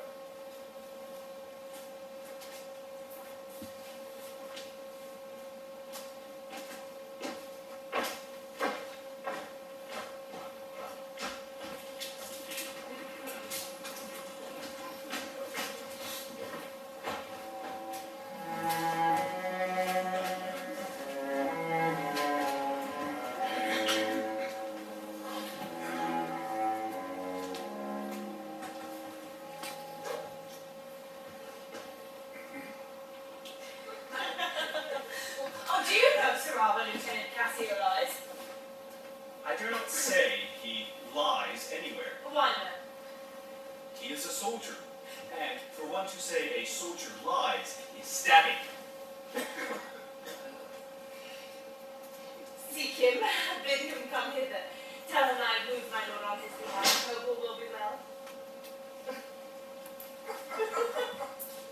Oh, where shall I lose that handkerchief, Emilia?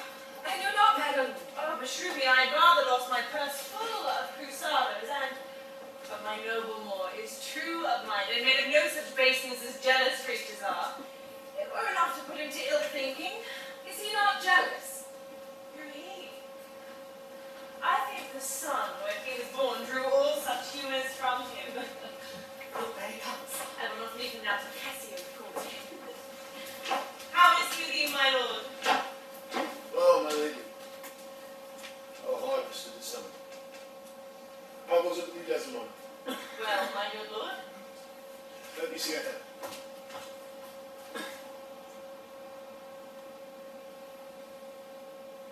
This hand is moist, my lady. And yet I felt no age, nor known no sorrow. This argues fruitfulness and liberal heart. Hot and moist. This hand of yours requires a sequester from liberty. This is a good hand, a frank hand. You may indeed say so.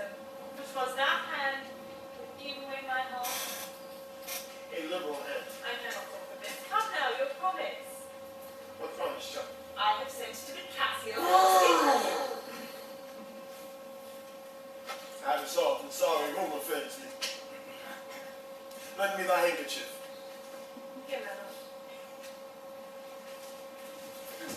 That which I gave you. I hope it not about me. No, No, indeed, my lord. that is a fault. That handkerchief did an Egyptian to my mother give. She was a charmer and could almost read the thoughts of men. She told her why she kept it. It would make her amiable and subdue my father entirely to her love. She lost it and made gift her. My father's eyes should hold her low, and his spirit should hunt after new fancies. She then gave it me and bid me that my fate would have me why to give it up. I did. So take heed on it and make it a darling like your precious eye. Or to lose it or give it away with such perdition as nothing else could match. It's possible. It is true. There's magic in the web of it. The worms were hallowed that did breed the silk. Indeed, it's true. Most veritable. Therefore look to it well. Would to God I'd never seen it. Ha! Wherefore? Why did he speak so startlingly and rash? Is it lost? Is it gone? Speak. Is it on the way? Bless us. Say you. I say it is not lost. But what if it were? That's it. Let me see it. So I can, sir. But I will not now.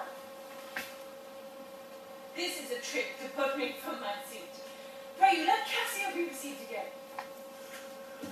Fetch me the handkerchief. My monitor's gives. Come, you'll never meet a more sufficient man. The handkerchief. Pray talk me of Cassio.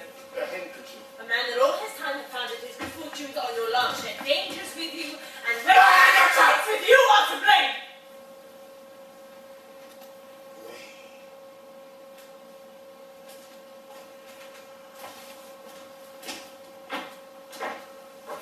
Is not this man jealous? I saw this before. Tis not a year or two that shows us a man. They are all but stomachs, and we all but food. They eat us hungrily, and when they are full, they belch us. There's no other way but this. She must do it. And look, a happy accident. Go with what you heard. Come now, Cassio, what's the news with you? Madam, my former suit. I do beseech you that by your virtuous means I may again exist as member of this love, whom I with all the duty of my heart would entirely honor. I would not be delayed. If my offense be of such mortal kind that past service nor present sorrows can ransom me into his love again, need to know would be to my benefit. My education is not now in tune. My lord is not my lord, nor should I know him were he in favour as of humour altered. So help me every spirit sanctified, as I have spoken for you all my best, and stood within the blank of his displeasure for my free speech. You must allow be patient. Is my lord angry?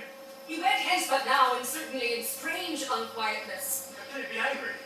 Something of the moment then. I'll go and meet him. There's matter indeed if he be angry. I prithee do so. Something sure of state, either from Venice or some unhatched practice made demonstrable here to him in Cyprus, hath puzzled his clear spirit. And in such cases, men's natures wrangle with inferior things. The great ones are their object. They. We must think men are not gods. Assure me much, Emilia. I was unhandsome warrior as I am, avoiding his unkindness with my soul. But now I find I have suborned goodness. I think it's indicted falsely. Pray heaven it be state matters as you think, and no conception nor no jealous toy concerning you. But as the day I never gave him cause. But jealous souls will not be answered so. They are not ever jealous for the cause, but they are jealous for they are jealous. 'Tis a monster begot upon itself, born on itself. Heaven keep that monster from Othello's mind. Lady, amen. I will go seek him. Cassio, walk hereabouts. If I do find him, I will move your suit and seek to effect it to my utmost.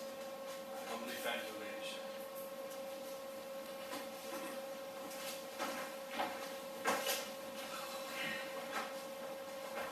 Save your friend, Cassio.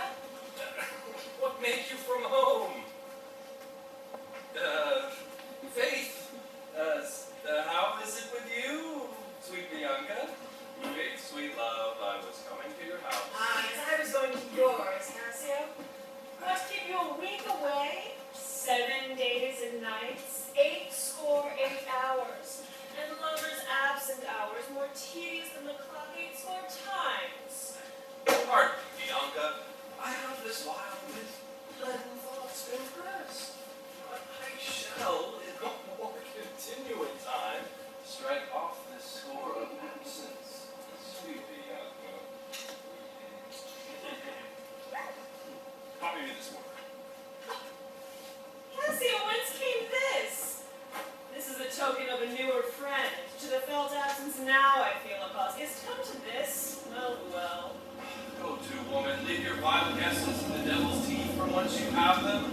You are jealous. This is from some mistress, some remembrance. No, in good troth, Bianca. Why then, whose is it? I know not, sweet. I found it in my chamber, ere I left the work, and I'd have it demanded, as like enough it will, I'd have it copied. Take it, and do it. Leave me for this time. Leave you, wherefore? I do attend here on the general, and think it no addition nor my wish to ever see me woman. Why, I pray you? That I love you not. But that you do not love me. I pray you, bring me on the way a while, and say if I shall see you soon at night. It is but a little way that I can bring you, for I attend here. But I will see you soon. 'Tis very well, I must be circumstanced.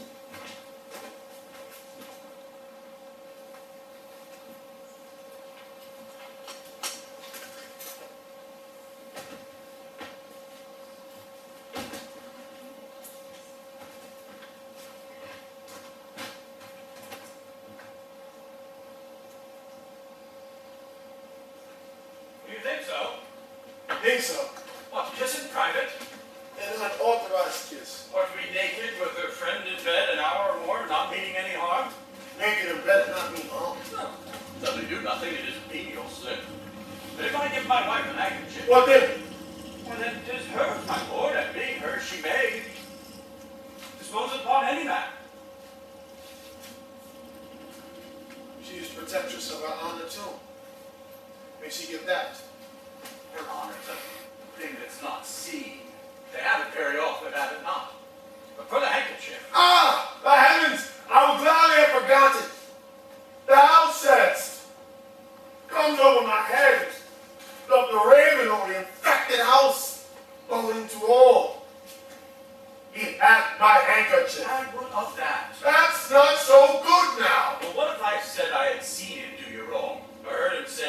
said anything? He had, my lord, but be well assured, no more than will unswear. What had he said? Faith that he did. I don't know what he What? What? Lie!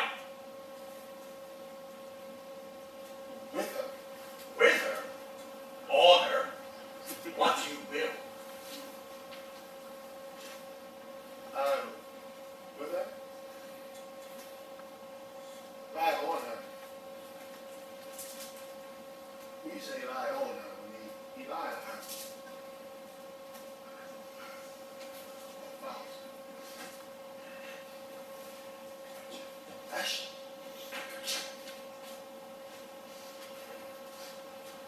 I tremble at it. Nature will not invest herself in such shadow, passion, without some instruction. It's not the words that shake me down. Ish. Noses, ears, lips. It's impossible.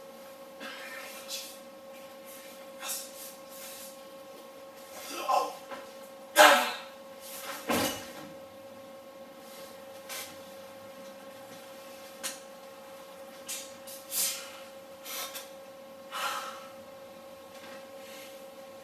Work on, my medicine.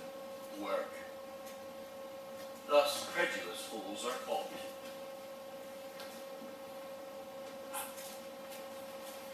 The Lord, I say. The Lord, Othello.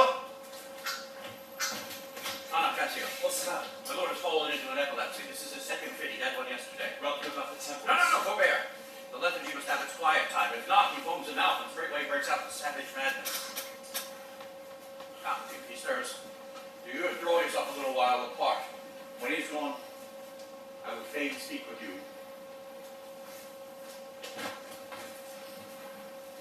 Now, General, have you not hurt your head? Dost thou mock me? I mock you, heaven forbid.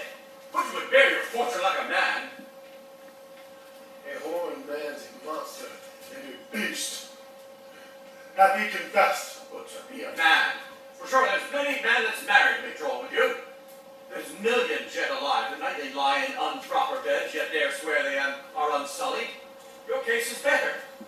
But 'tis the spite of hell, the arch-fiend's mock, the liquor wanted in a secure couch and suppose her chaste. Now let me know. Knowing what I am, I know what she shall be. Tis it. Thou art most wise. Do you withdraw apart a while? While you are here o'erwhelmed with your grief, Cassio came hither. I shifted him away, but bade him return anon to speak with me, which he promised. Do you but encave yourself, and I will make him tell the tale anew. Where, how oft, how long ago, and when he hath and is again to cope your wife. Do but watch his response. Marry, patience, I say, for I will swear you are all and all spleen and nothing of a man.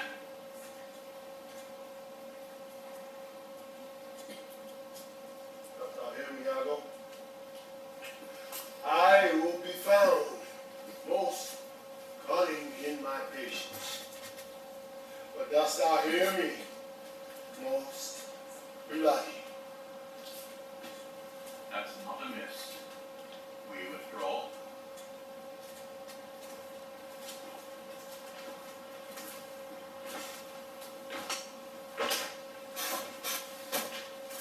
Now I question Cassio, Bianca, a housewife that by selling her desires buys herself bread and clothes.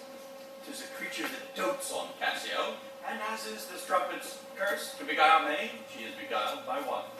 He, when he hears of her, cannot refrain from an excessive laughter. Now, here he comes. As he shall smile, Othello shall go mad. How now, my good lieutenant? The worse, sir, the addition you give me is one who kills me. Oh. Why, Desdemona well in your shore on't. Now, if this you lay in Bianca's powers, how quickly would you speed? Alas, poor Katie. I never knew woman love man so. Alas, poor rogue. I think of faith. She loves me. You hear, Cassio? She gives it out that you shall marry her. Do you intend it? I marry her.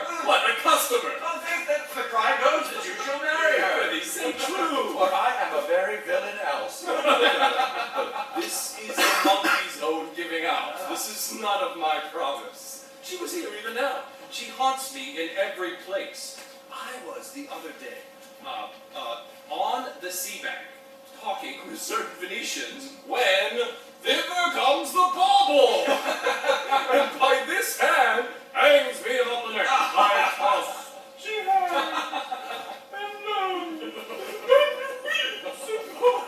and so held and pulls me. Oh, I see them nose of yours, but not the dog I shall throw at you. Well, I shall have to leave her company. Oh, where she comes. Oh, 'tis something of a polecat. Marry a perfumed one. What do you mean by this haunting of me? Let the devil in this dam haunt you. What do you mean by the same handkerchief you gave me even now? I was a fine fool to take it. I must copy the work out. This is some minx's token. A likely piece of work you should find in your chamber and not know who left it there. Give it your hobby horse. I'll copy no work on it. How now, sweet Bianca? How now? That should be my handkerchief. And come to supper if you may, and if you will not, come when you are next prepared for. After her. Faith, I must. She'll rail in the street else. Were you up there tonight? Really, I I had made chance to see you, for I would fain speak with you. Really, come. Now, get thee going. Allison, I murdered him, Iago. Did you perceive how he laughed at his vice? Oh, Iago. And did you see the handkerchief? Was that mine? Yours by this hand. And you but see how he prizes that foolish woman, your wife. She gave it him, and he hath given it his poor. I would have 9 years of killing. A fine woman. A fair woman, a sweet woman. You must forget that. Ah! Let her rot and perish and be damned tonight. My heart is turned to stone. I strike it and it hurts my hand. Oh, heaven have not a sweeter creature. She might lie by the emperor's side and commanding tasks. Nay, that's not your way. Ah! Hang on! I do but say what she is. So delicate with her needle. An admirable musician. She might sing the savageness out of a bear. But so plenteous wit and invention. She's the worse for all that. Nose! Nose! Oh, so delicate condition. Aye, too delicate. Nay. Sir. Oh, Iago, the pity of it, Iago. The pity of it, Iago. If you are so fond on her iniquities, give her patent to offend. For if it touch not you, it come near nobody. I will tear her all to masses. Cuckold me Oh, 'tis foul in her. with minor officer. That's fouler. Give me some poison, Iago. Tonight. I'll not expostulate with her. That's her body and beauty. I'm providing my mind again. Tonight, Iago. Do it not with poison. Strangle her in her bed. Even the bed she hath contaminated. Good. Good. The justice of it pleases. Good. And as for Cassio, let me be his undertaker. You shall hear more by midnight. Most excellent. What trumpet is that saying? I warrant something of Venice. 'Tis Roderigo. This comes from the Duke. Say her. God save you, worthy general. All my heart, sir. The Duke and senators of Venice greet you. I kiss the instrument of their pleasures. And now, good cousin Ludovico, what's the news? Glad to see you, senor. I thank Welcome you. to Cyprus. I thank you. How does Lieutenant Cassio? Lives, sir.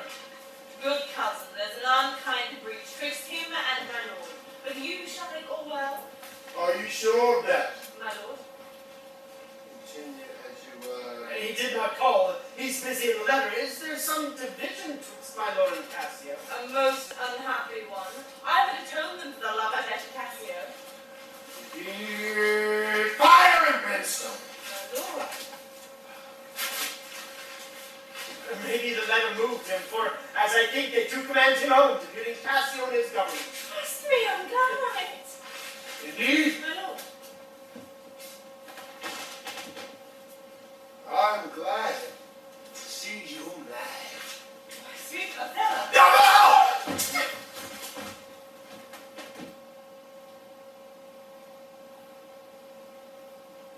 I have not deserved this. My lord, this would not be believed in Venice, though I should swear I saw it. 'Tis very much. Make her mend, she weeps. Iago! Go! Go away! I will not stay to defend you. Truly an obedient lady, I do beseech your lordship, call her back. Mistress, My lord. what would you with her, son? Why, my lord? Aye. You did wish that I would make her turn. Sir, she can turn and yet go on and turn again. And she can weep. Weep, sir. And she is most obedient. Obedient, as you say. Very obedient. Proceed you in your tears. Concerning this, oh, well, painted passion. Get thee away, I will send for thee anon. I am commanded home. I will return to Venice. Handsome!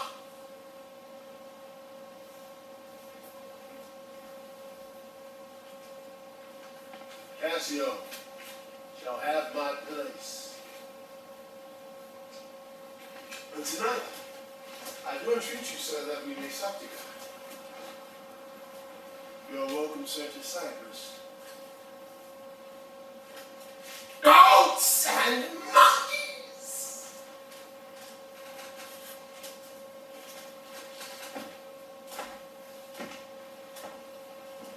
Is this the noble Moor, whom our full senate called all in all sufficient?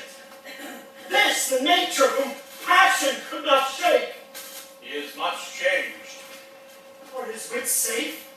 Is he not light of brain? These that he is. What, strike his wife? Faith, that was not so well. Yet would I do that stroke would prove the worst. Is it his use? Or do the letters work upon his blood and new create this fault? Alas, alas, it is not honesty in me to say what I have seen and known. You shall observe him, and his own courses will denote him, so that I may save my speech. I am sorry I am much deceived in him.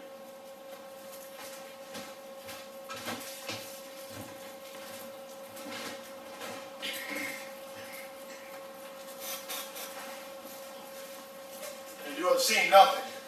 Nor ever heard, nor ever did suspect. Yes, you have seen Cassio and she together. But then I saw no harm, and that I heard each syllable that breath made up between them. What? Never did they whisper? Never, my lord. No send you on the way. Never. To fetch a fan or gloves or mask nor nothing. Never, my lord. That is strange. I durst, my lord, to wager she is honest. Lay down my soul at stake. If you think other, remove your thought. It doth abuse your bosom. If she be not honest, chaste, and true, there's no man happy. The purest of their wives is foul as slander. Bid her come hither, go.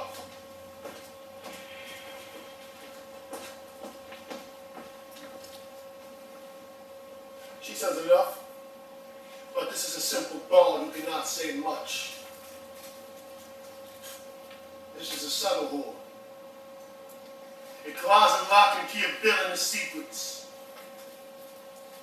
Yet she'll kneel and pray. I've seen her do it. My lord, what is your will? Pray shall come hither. Look into my eyes. Let me see your face. Or fancy this. The sum of your functions, mistress. Leave programs alone. Call for cry him if anybody comes. No mystery, no mystery. Nay, dispatch. Upon my knees, what doth your speech import? I understand a fury in your words, but not the words. Come, swear it. Damn thyself. Swear that thou art honest. Heaven doth truly know it. Heaven doth truly know thou art false as hell. My lord Bishop, how am I false? Desdemona, away, away, away. That's every day. Why do you weep? Am I the motive of these tears, my lord? If happy you, my father, do suspect some instrument of this your calling back, lay not your blame on me. If you have lost him, why I have lost him too.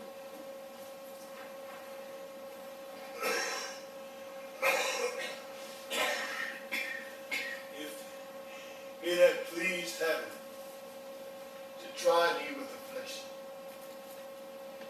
and they rained down all kinds of sores and shames on my bare head, steeped me in poverty to the very lips, I should have found in some place of my soul a drop of patience.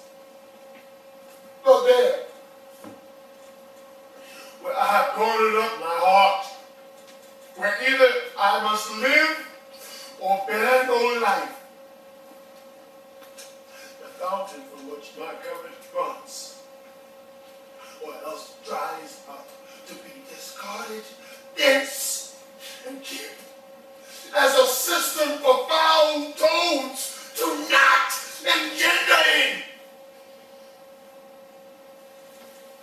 Turn your conviction here. Patience. Thy young and rose the cherubim. I. There. Look, grim as hell. I hope my noble lord esteems me honest. Oh, aye. As the summer flies are in the shambles that quicken even with the blowing. Oh, thou weed, who art so lovely, fair, and smells so sweet, that the sense aches at thee. Wouldst thou had never been born? Yes. What ignorant sin have I committed?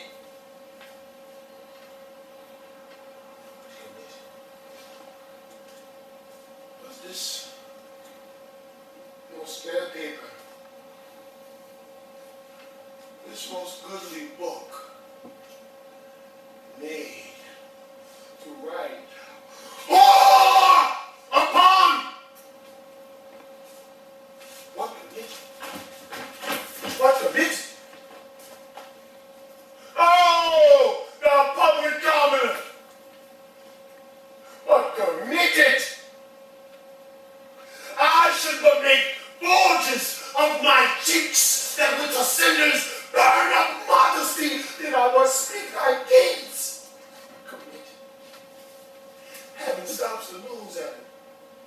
The moon winks. The body wind that kisses all it meets is hushed within the hollow mouth of earth and will not hear it. What committed? Deputy, stop it! By heaven, you do me wrong. Are you not strong? No. As I am a Christian. If to preserve this vessel for my lord from any other foul unlawful touch be not to be a strumpet, I am none. What? Not the whore? No. As I shall be saved. Is it possible?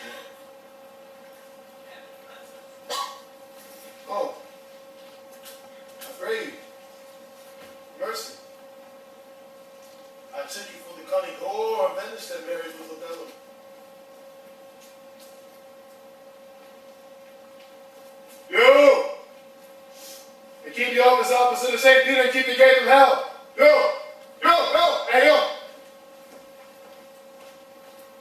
We've done our course here. It's money for your pains. I pray, turn the key, and keep our counsel.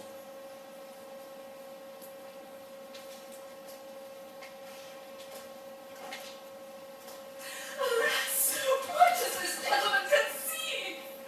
How do you, madam? How do you, my good lady? Faith, half asleep. Good madam, what's the matter with my lord? With my lord, madam? Who is that old? He that is yours, sweet lady. I have none. Do not talk to me, Emilia. I cannot weep.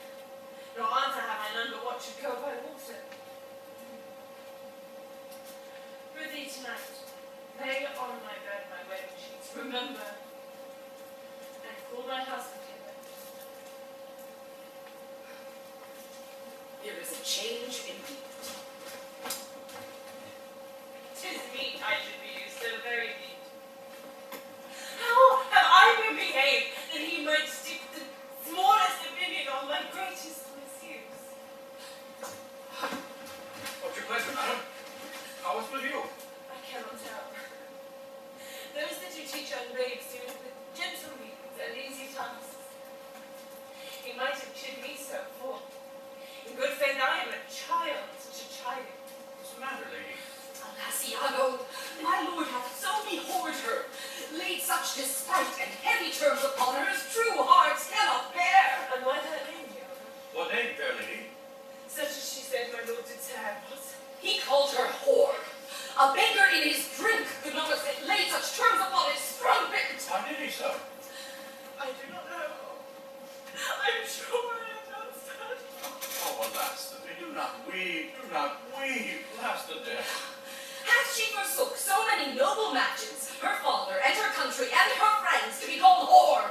Would it not make one weep? It is my wretched fortune. Don't be shrilling for it. What happens to trick upon him? Nay, heaven doth know.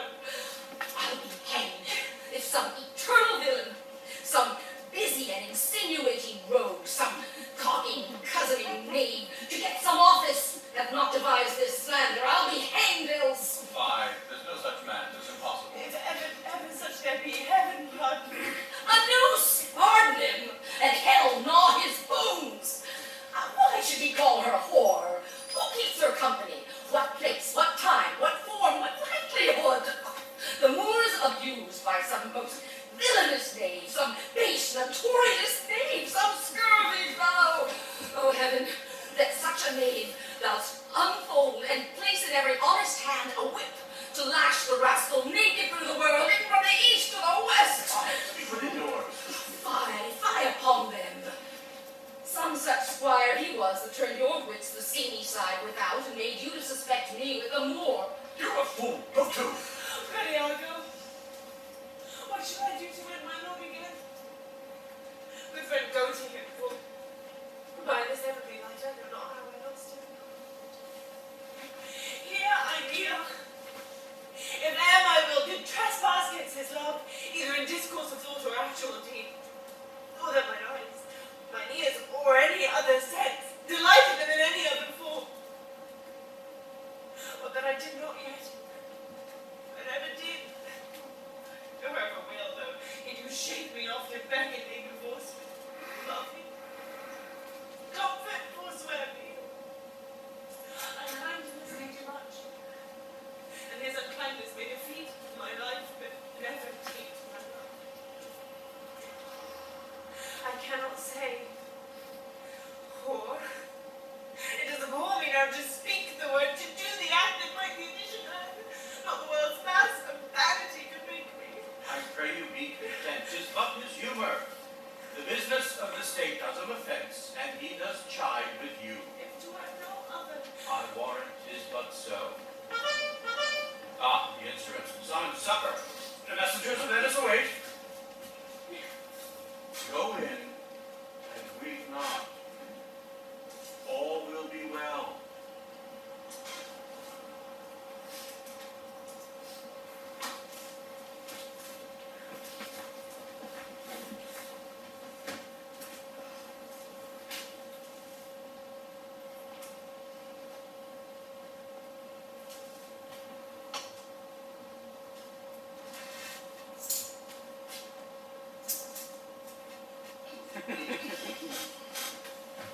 now, Roderigo. I do not think that thou dealest justly with me. Want on the contrary. Every day thou doubts me with some device, Iago, and rather, as it seems to me now, keepest from me all conveniency that supplies me with the least advantage of hope.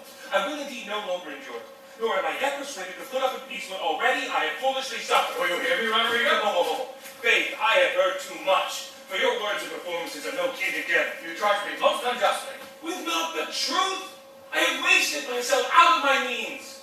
The jewels you have had for me to deliver to Desdemona would have corrupted a votarist. You have told me she hath received them, and returned me expectations and comforts of sudden respect and acquaintance. But I find none. Well, go to. Very well. Very well? Go to? I cannot go to, man, or 'tis not very well. Nay, I think it is a scurvy, and begin to find myself fobbed in it. Oh, very well. I tell you 'tis not very well.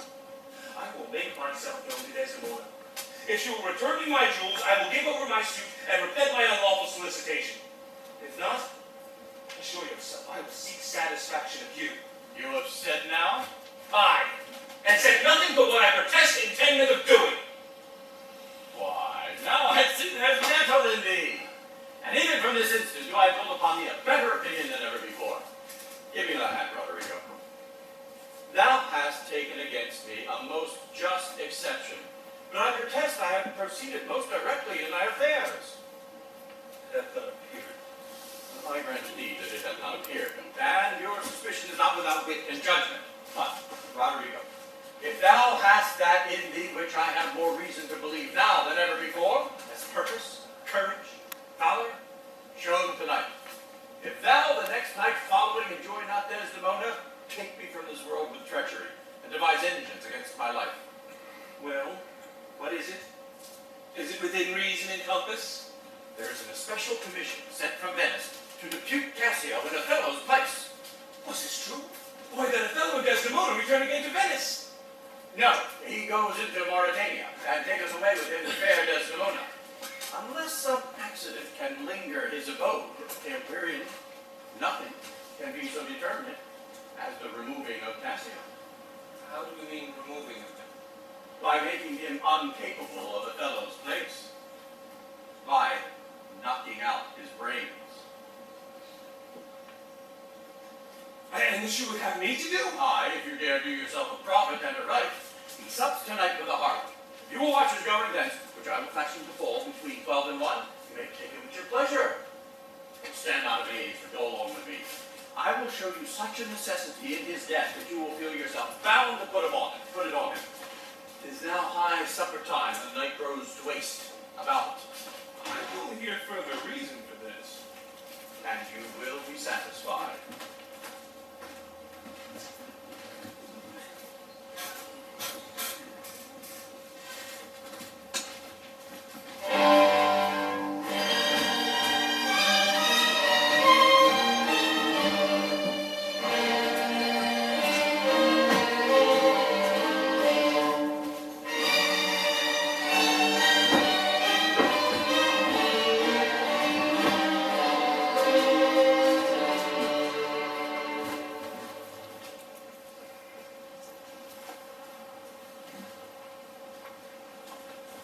I do beseech your lordship, trouble yourself no further.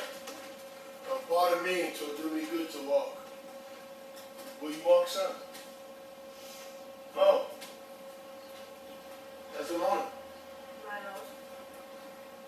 get thee to bed on the instant. I will be returned forward. Dismiss your attendant from there. Your deed be done. I will do so.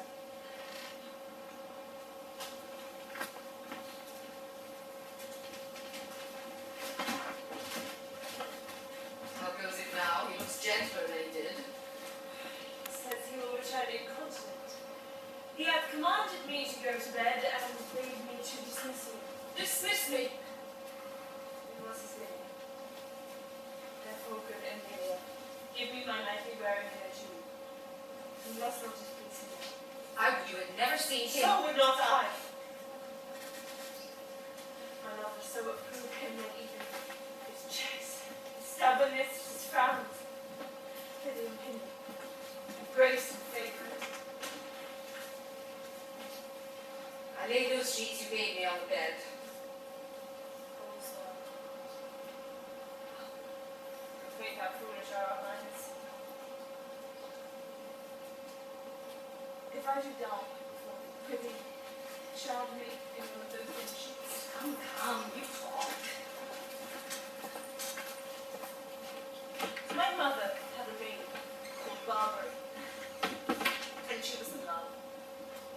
And he she loved proved mad and would forsake her.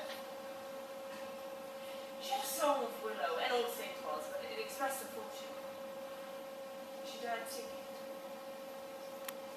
Tonight that song walked over my heart. I've much to do but to hang my head all at one side and sing it like poor Barbary. Dispatch. Do you want me to go fetch your nightgown? Nay, I'll leave it here.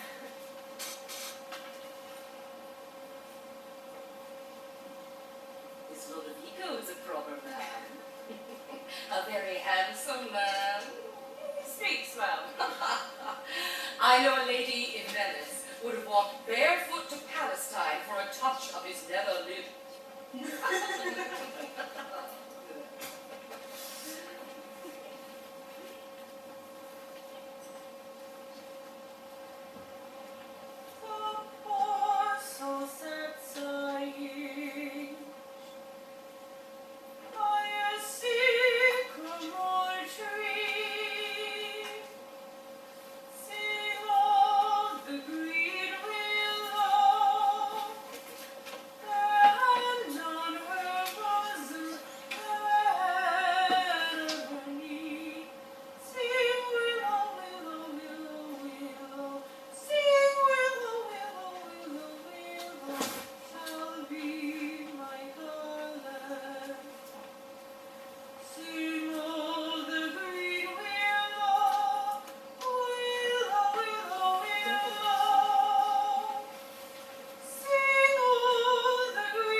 Mine eyes to itch. Doth that Roderigo? 'Tis neither here nor there. I've heard it said so. Oh, these men! These men! So unconscious they tell me, Emilia. That there be women who choose to abuse their husbands in such gross kind. There be some such, no question. Wouldst thou do such a deed for all the world? Why would not you? No, by this heavenly light. Nor I neither by this heavenly light. I might do it as well in the dark.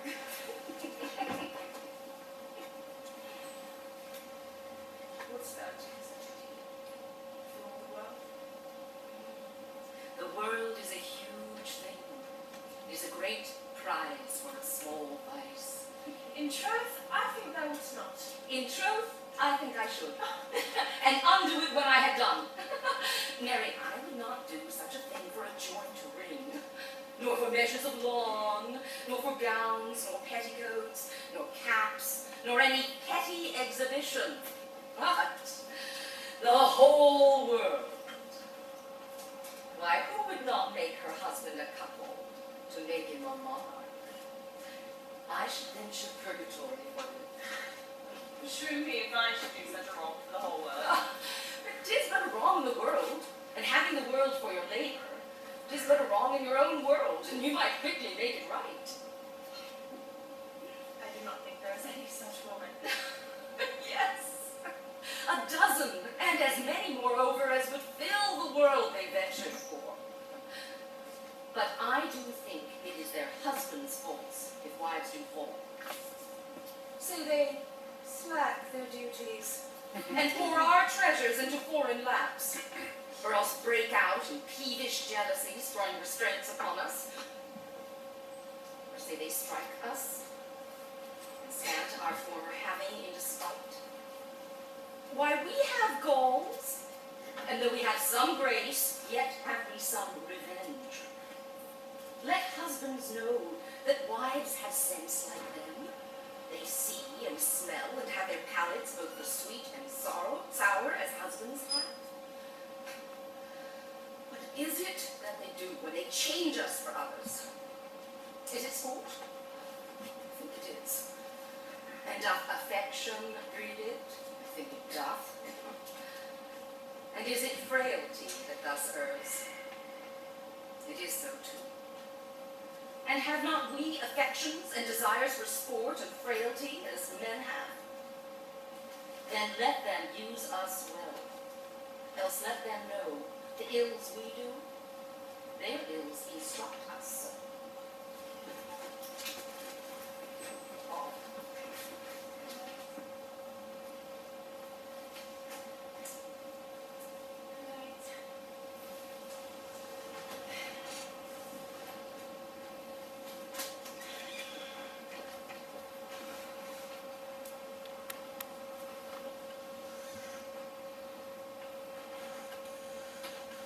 Heaven of me, such use is sent, not to copy bad from bad, but by knowing bad to men.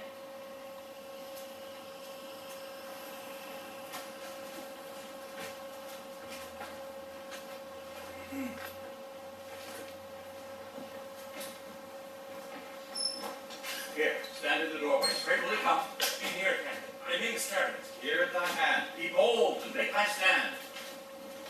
I have no great devotion to the deed, and yet he hath given me satisfying reasons. 'Tis but a man gone, forth by sword. He dies. I have rubbed this young quat almost to the sense that he grows angry. Now, whether he kill Cassio, or Cassio kill him, or each to kill the other, each way makes my gain. Live Roderigo, and he calls me to a restitution large of gold and jewels which I bobbed from him as gifts to Desdemona. It must not be. If Cassio do remain, he hath a daily beauty in his life that makes me ugly. Besides, one more may unfold me to him. There stand I in great danger. No, he must die. Be it so. I hear him coming. And there was gate. Is he? Villain! Thou diest!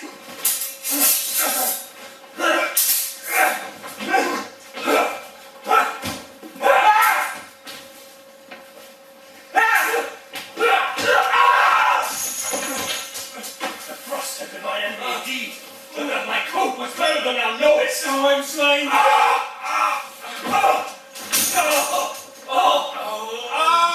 I am made forever! Help! The voice of Cassio, Iago keeps his word. Oh, villain that I am! It is even so. Oh, light! A surgeon, help! Oh, murder! 'Tis true. Oh, brave Iago, honest and just to have such noble sin to thy friend's wrongs. Many in your dear lies dead, your unblessed head hides. Help! Oh, on the watch! No passage! Murder! 'Tis some mischance. The cry was very direful. Oh, help! Hark! Oh, wretched villain! 2 or 3 groan. It is a heavy night. Let us think it unsafe to come into the cry without more help. Nobody come. Then shall I bleed to death?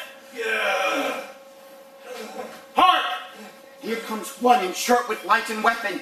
What noise is this? Whose voice is that that cries all murder? We do not know. I do not hear a cry. Here, for heaven's sake, help me! What's the matter? This is Othello's ancient, so I take it. The same indeed, a very valiant fellow. Othello, I'm spoiled, undone by villains. Me, Lieutenant! What villains have done this to you? I know not, but I think they're here, trying to make away. Oh, treacherous villains! What are you there? Come in and get some help. Oh, help me here! Slave! Oh, villain!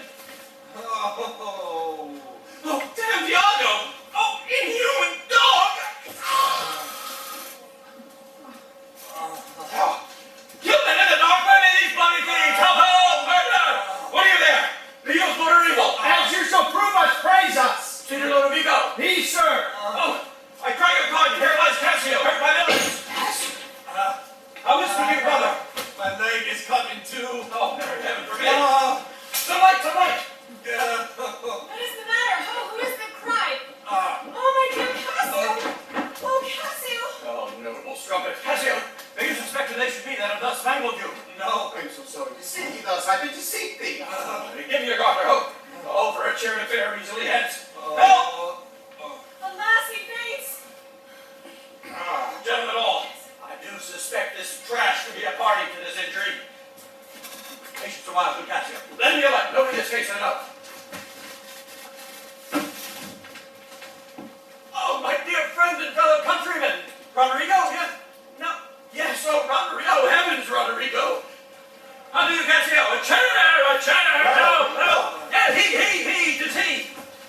Bear him carefully from hence. I'll fetch the general surgeon. First take your labors. Cassio, he that lies slain here was my dear friend. What malice was between you?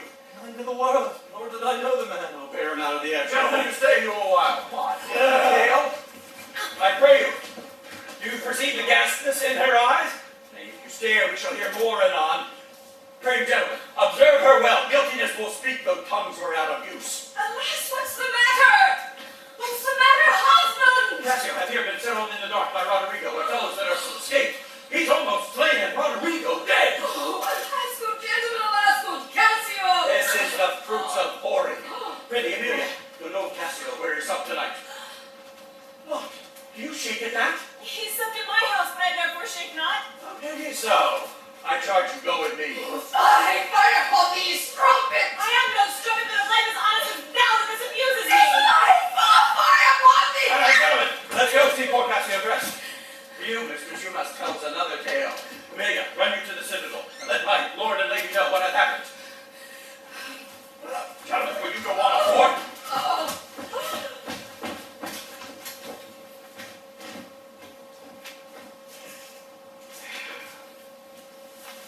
This is the night that either makes me or foredoes me quite.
is the cause. Let me not name it to you, you chaste stars. It is the cause. Yet, I'll not shed her blood. No scar that white of skin of hers than snow, smooth as monumental alabaster. Yet she must die, else she betray more men.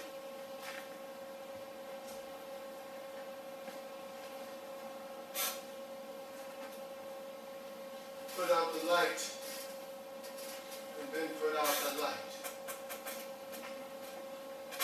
If I quench thee, thou flaming minister, I can again thy former light restore, should I repent me.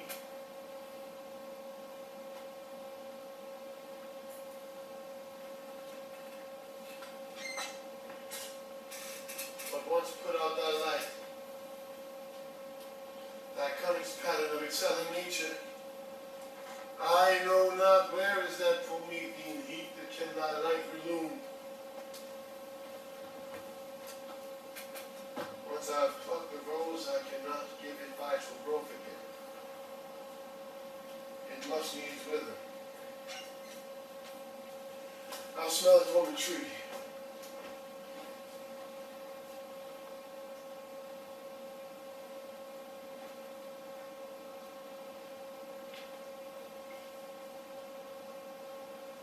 Balmy breath. It dost almost persuade justice to break her sword. One more. One more.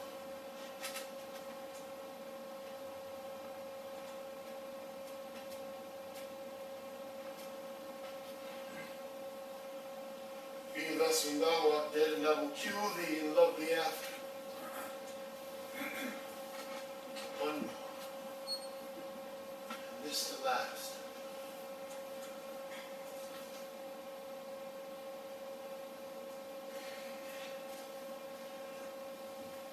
So sweet as the air so fatal. I must weep, but they are cruel tears. She waits. Who's there? Othello. Desdemona. Oh, will you come to bed, my lord? Have you prayed tonight, Desdemona? I am my lord. If you bethink yourself of any crime unreconciled as yet to heaven and grace, solicit for restraint. Ask my lord, what do you mean by this? Or do it and be brief. I will walk by. I will not kill thy unprepared spirit. No, heaven forfend. I will not kill thy soul. Talk you of killing? I do. Then heaven have mercy on me. With all my heart. If you do say so, I hope you will not kill me. Yet I fear you. Your fate of them when your eyes do roll so. Why I should fear I know not, since guiltiness I know not. Yet I feel freedom.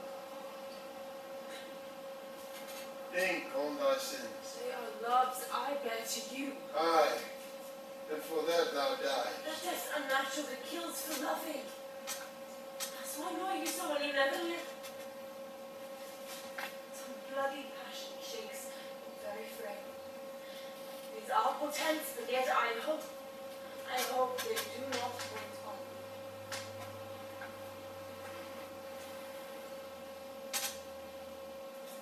Peace. And be still. I will so. What's the matter? That handkerchief which I so loved and gave thee, thou gavest Cassio. No! Pay my life and soul, send for the man and ask him. Sweet soul, take heed. Take heed on perjury.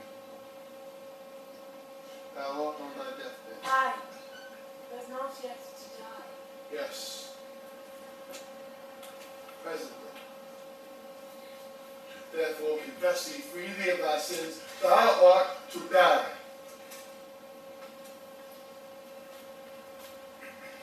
Lord have mercy on me. I say amen. And you have mercy too. I never did offend you in my life, never loved Cassio. But with such general warranty of heaven as I might love, I never gave him token. I saw the handkerchief in his hand. O perjured woman, thou dost stole my heart and makes me call what I intended to a murder, which I thought a sacrifice. I saw the handkerchief. He found it then. I never gave it him. Send the man and ask him a truth. He hath confessed, What, my lord? and he hath used thee. How? Unlawfully? Aye. He will not say so. His mouth is stopped. Honest Iago I've taken order for. I fear intemperance. What? Is he dead? And all his hairs been lives, my great revenge had stomach for them all. Alas, he's betrayed and I am done. Ouch, drunken people, stop and to my yes! Banish me, my lord, but kill me not! Down, But strike! kill me tomorrow, let me live tonight. Hey! If you But strike, how coward! No, while I say one prayer! it is too late.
What noise is that?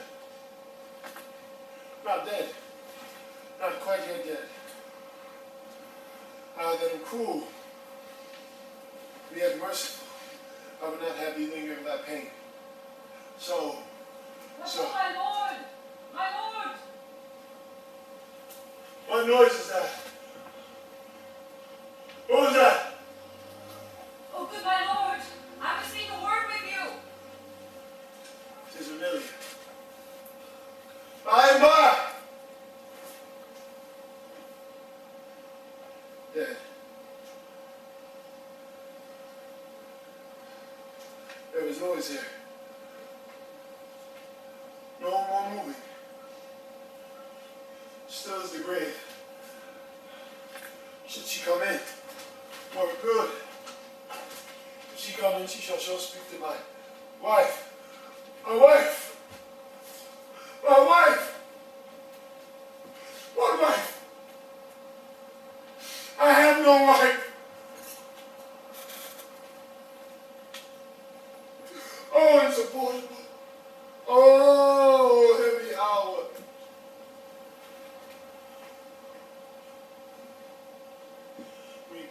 should be. Great eclipse of sun and moon. And at the affrighted globe should yawn an alteration. I do beseech you that I may speak with you, good my lord. Where are you? My lord, What's wrong? my lord, yonder's foul murder's done. What now? But now, my lord, Cassio hath killed a young Venetian called Roderigo. Roderigo killed and Cassio killed. No, Cassio's not killed. Cassio not killed. Well, murders out of tune and sweet revenge goes harsh. It's false. What cry is that? That what? Oh, and alas, it was my lady's voice! Oh, help, help, oh, help! Speak again, lady. Oh, sweet Desdemona, sweet mistress, speak. A guiltless death have I. Oh, who has done this deed? Nobody. I, myself. Farewell. Commend me to my kind Lord.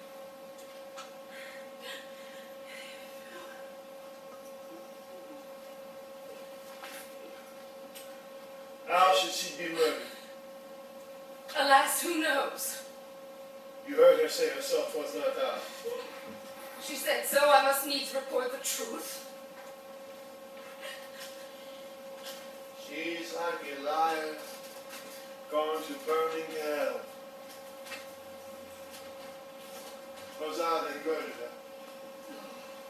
The more angel she than you, the blacker devil.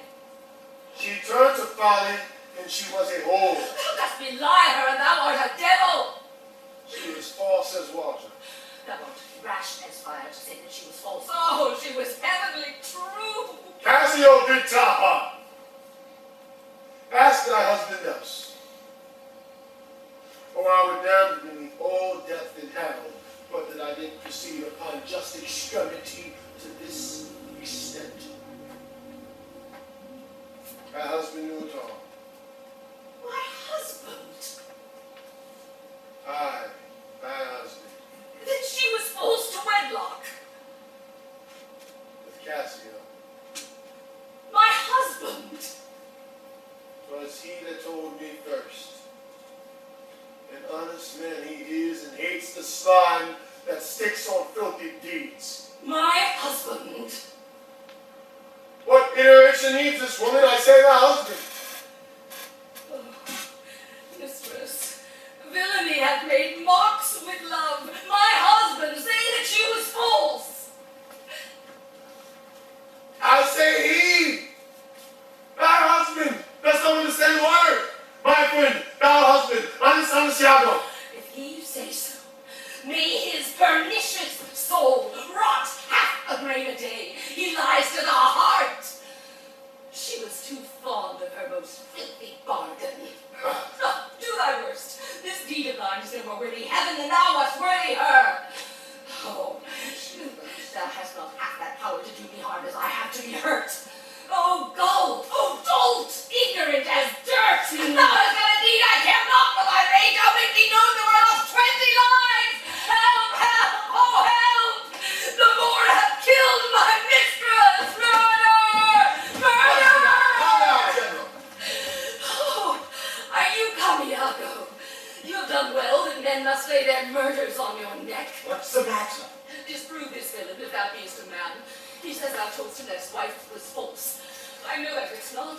Thou art not such a villain. Speak, for my heart is full. I told him what I thought. Told no more than what he found himself was apt and true. But did you ever tell him she was false? I did. You told a lie. An odious, damned lie upon my soul. A lie, a wicked lie. She false with Cassio. Did you say with Cassio? With Cassio, mistress, don't you charm your tongue. I will not charm my tongue. I am bound to speak. My mistress here lies murdered in her bed. Heaven forbid! And your reports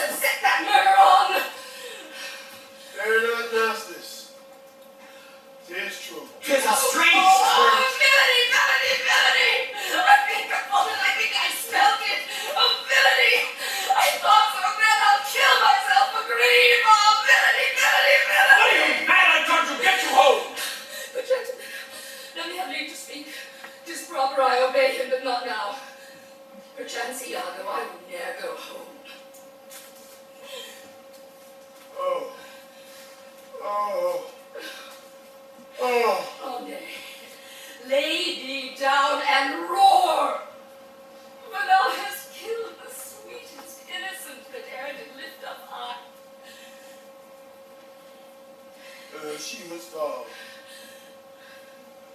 I scarcely know you of me. Here lies your niece, whose breath indeed these hands are newly stopped. Oh, my poor Desdemona. I am glad thy father is dead. Thy match was mortal to him. If he had seen thee thus, he would do himself a desperate turn, and cast his better angel from his side and fall to reprobation. It's pitiful. But Iago knows that she with Cassio have the act of shame 1,000 times committed. Cassio did confess it, and she did gratify his remorse works with that her cognizance and pleasure love which I first gave her. 'Twas a handkerchief, an antique token my father gave my mother. Oh God! Oh heavenly God! Hold your peace! Twill out! Twill out! I peace! No, I'll speak as liberal as the North. Let heaven and men and devils and them all cry shame against me, yet I'll speak. He wanted to get you. Hold your fire, common woman! Oh, thou dull whore! That handkerchief thou speakst of, I found by fortune, and did give my husband, for often with a solemn earnestness, more than indeed belonged to such a trifle, he begged of me to steal it. Villainous whore! She did it, Cassio. No, alas, I found it, and it gives my husband. To the life! I do not, gentlemen. A murderous coxcomb! What should such a fool do with so good a woman? I've got no stones in heaven, but what's up with a thunder? Precious villain!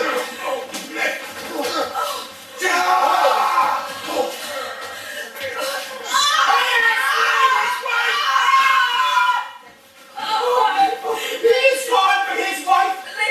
Mr. Son! Notorious villain. Take you this weapon. Come, guard the door without. Let him not pass, but kill him rather.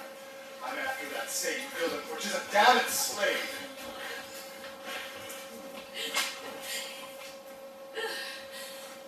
Not valiant neither, but every puny whipster gets my sword.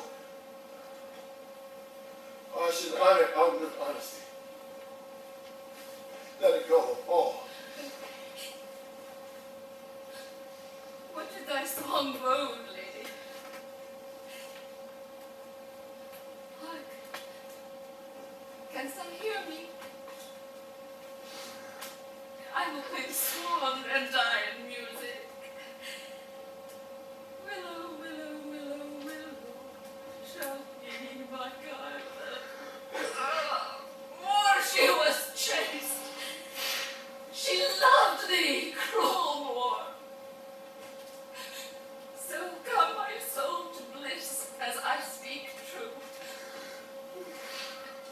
So speaking as I think and die.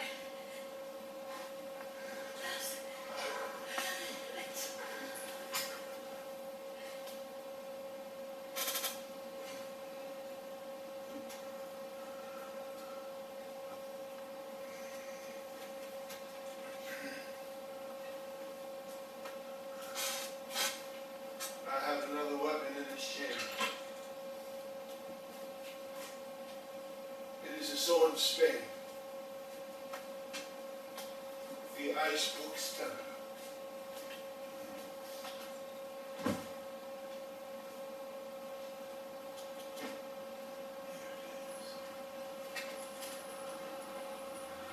Uncle, I must come forth. If thou darest, it will cost thee dear.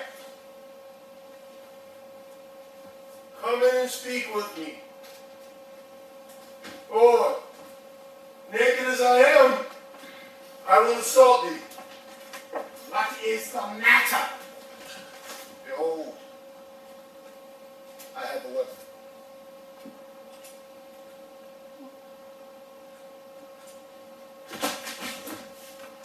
A better never did itself sustain upon a soldier's thigh. I have seen the day that will this good weapon and this little armor. I've made my way through more impediments than 20 times your style.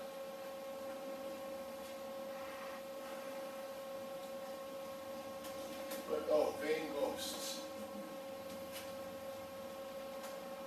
Who can control his fate? It is not so now. Be not afraid that you see me weapon. Here is my journey's end. Ye go back dismayed. To the lost dead. Man, but a rush against Othello's breast. And he retired. Where should Othello go?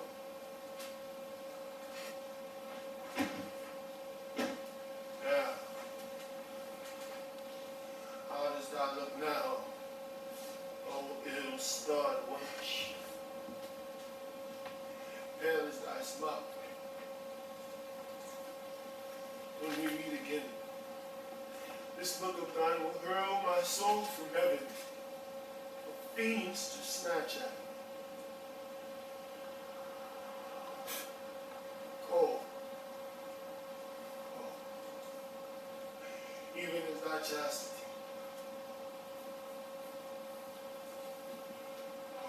Precious man. Whip me, ye devils, from possession of this heavenly sight.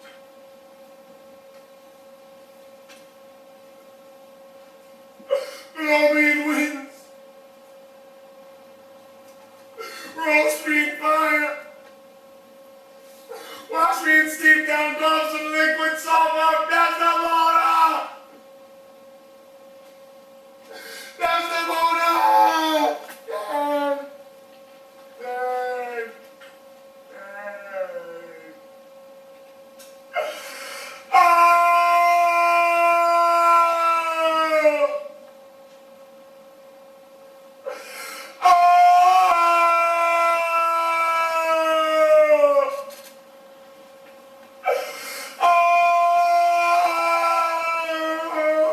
Where's this rash and most unfortunate man? He that was Othello. Where's that viper? Bring him in for me. I look down at his feet, but that's a favor. If thou beest the devil, I cannot kill thee.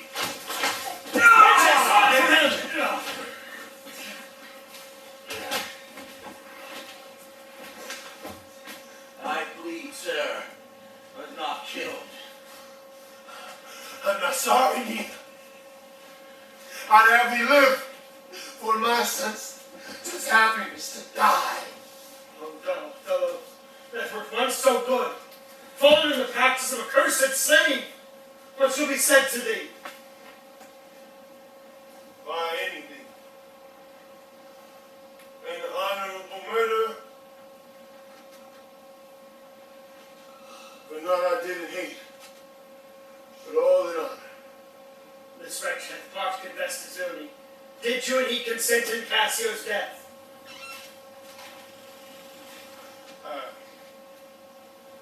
General, I forgive you, of course.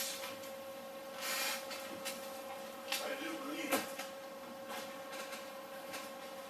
that I ask your pardon. But I pray you, demand that demi-devil why he hath thus ensnared my soul and body. Demand me nothing. What you know, you know. From this time forth, I never will speak a word. What not to pray? Torments will ope your lips. Thou dost best. Sir, you shall understand what hath befallen, which, as I think you know not. Here is a letter found in the pocket of the same Roderigo that imports the death of Cassio to be undertook by Roderigo.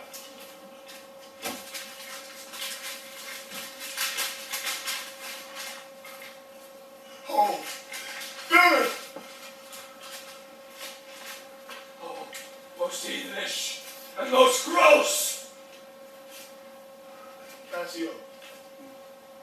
How did I come across that handkerchief that was my wife's? I found it in my chamber. Where he hath confessed even now that there he dropped it for a special purpose which wrought to his desire. Fool! Fool! You must forsake this room and go with us. Your power and command is taken off in Cassio rules in Cyprus. For this slave, if there be any cunning cruelty that can torment him much and hold him long, it shall be his. You shall close prisoner arrest, so that the nature of your fault be known to the Venetian state. Come, bring him away. Softy. A word or two before you go.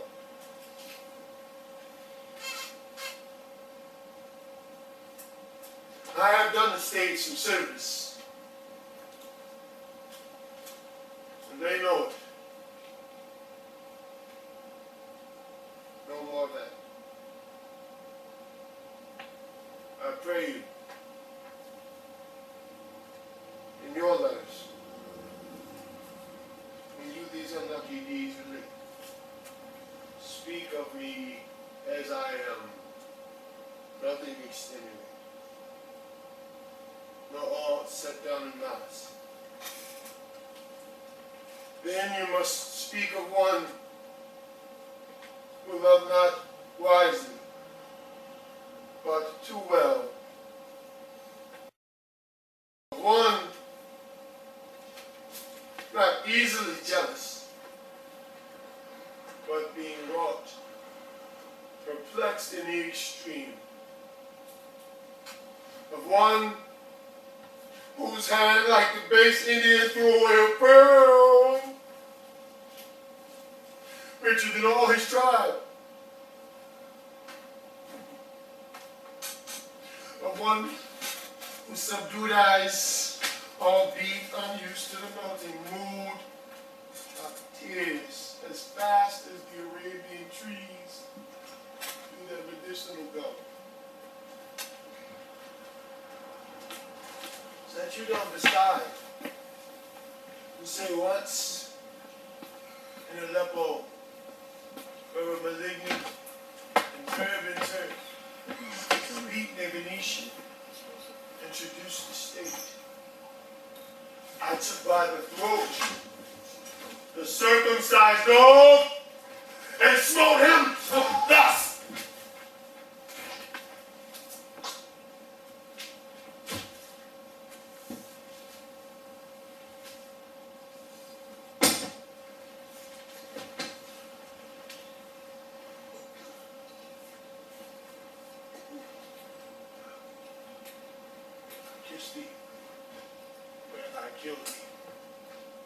No way but this. Killing myself. To die unconscious. Just out of fear. Thought he had no weapon. Or he was granted one. Bloody Mary. All that smoke is mine. Oh, Spartan dog! More fell than anguish, hunger, or the sea! Look on the tragic loading of this bed! This is thy work! The object poisoned sight! To you, Lord Governor, remains the censure of this hellish villain! The time, the place, the torture, oh, enforce it! Myself will straight aboard, and to the state this heavy act with heavy heart relate.